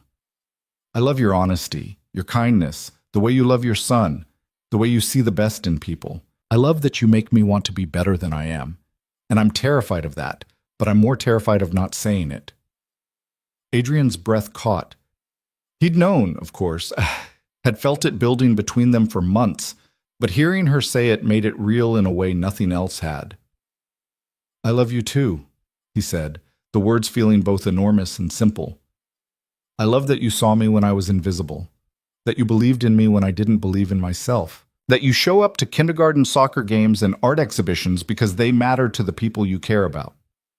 They stood there on the terrace, the city sprawling beneath them, and Adrian thought about the man he'd been at this same spot months ago, broken, defeated, watching life happen to other people, and the man he was now, still scared, still uncertain, but no longer invisible. Elena stepped closer, and he met her halfway, and when they kissed, it felt like every choice and struggle and moment of doubt had led exactly here, to this perfect alignment of two people who'd been lost finding each other. What happens now? Adrian asked when they finally pulled apart. Now we keep building. The company, us, a life that actually means something. Elena's smile was radiant. Together. Together, Adrian echoed, and meant it with everything he had. Baza. 6 months later, on a warm summer evening, Whitmore Systems hosted a company celebration on the lakefront to mark the expansion's complete success. The cooperative network had grown to 32 partnerships, revenue had exceeded projections by 18%, and 3 major publications had featured the project as a model for ethical business growth. Adrian stood near the edge of the gathering, watching employees and partners mingle under string lights, feeling the surreal satisfaction of something built right. Leo was there too, running around with the children of other employees, his laughter carrying across the lawn. Sarah stood nearby, talking to Jennifer Chen, the two of them having formed an unlikely friendship based on shared exasperation with Adrian's tendency to overwork himself. Marcus approached with 2 beers, handing one to Adrian. You did it, man. You actually pulled this off. We pulled it off. This was never just me. Don't undersell yourself. A year ago, you were coordinating truck routes from a cubicle. Now you're reshaping regional logistics and dating a billionaire. Marcus grinned. How does it feel? Terrifying and perfect in equal measure. That's how you know it's real.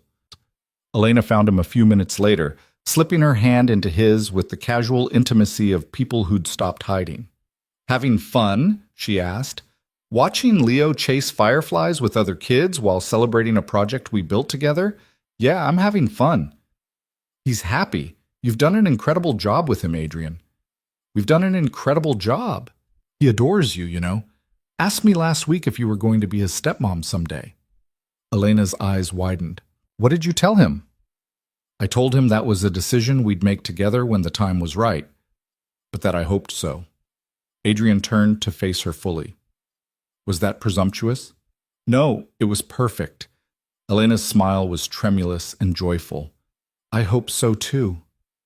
They stood together as the sun set over the lake, the celebration continuing around them, and Adrian felt the weight of the past finally lifting. The divorce, the years of struggle, the crushing awareness of being overlooked, all of it had led here, to this moment, to this woman who'd seen him when no one else had. Leo came running over, breathless and grass-stained. Dad! Miss Elena, come see! There's a whole bunch of fireflies by the trees! Lead the way, buddy, Adrian said. They followed Leo across the lawn, his small hand in Adrian's, Elena's hand in his other. And it struck Adrian with sudden clarity that this was what happiness actually looked like. Not the absence of struggle, but the presence of people who made the struggle worthwhile. Thank you, he said to Elena softly as they walked. For what? for telling me to look at you that night, for seeing something in me worth believing in, for changing everything. Elena squeezed his hand. You changed everything too. You reminded me that success means nothing if you're alone, that power without purpose is just noise, that the most important transformations happen when someone helps you see what's been right in front of you all along. They reached the trees where fireflies drifted like living stars, and Leo laughed with pure delight, trying to catch them in his small hands. Look, Dad, look how many there are. Adrian pulled Elena close, wrapping his arm around her waist as they watched Leo dance through the summer evening, chasing light. I see them, Leo. I see everything. And for the first time in years, maybe for the first time ever, Adrian Brooks understood that he was exactly where he was supposed to be. Not because life had gone according to plan, but because he'd been brave enough to accept kindness from a stranger who became everything. The wedding that had once reminded him of loss had become the moment that quietly changed his life, proving that sometimes a single whisper could open the door to a completely new chapter. Stop looking at the past. Look at what's right in front of you. Look at the possibility. Look at love. And Adrian did, holding tight to the woman who'd made him visible, and the son who'd made him brave, surrounded by fireflies and laughter, and the sweet summer promise of all the tomorrows still to come.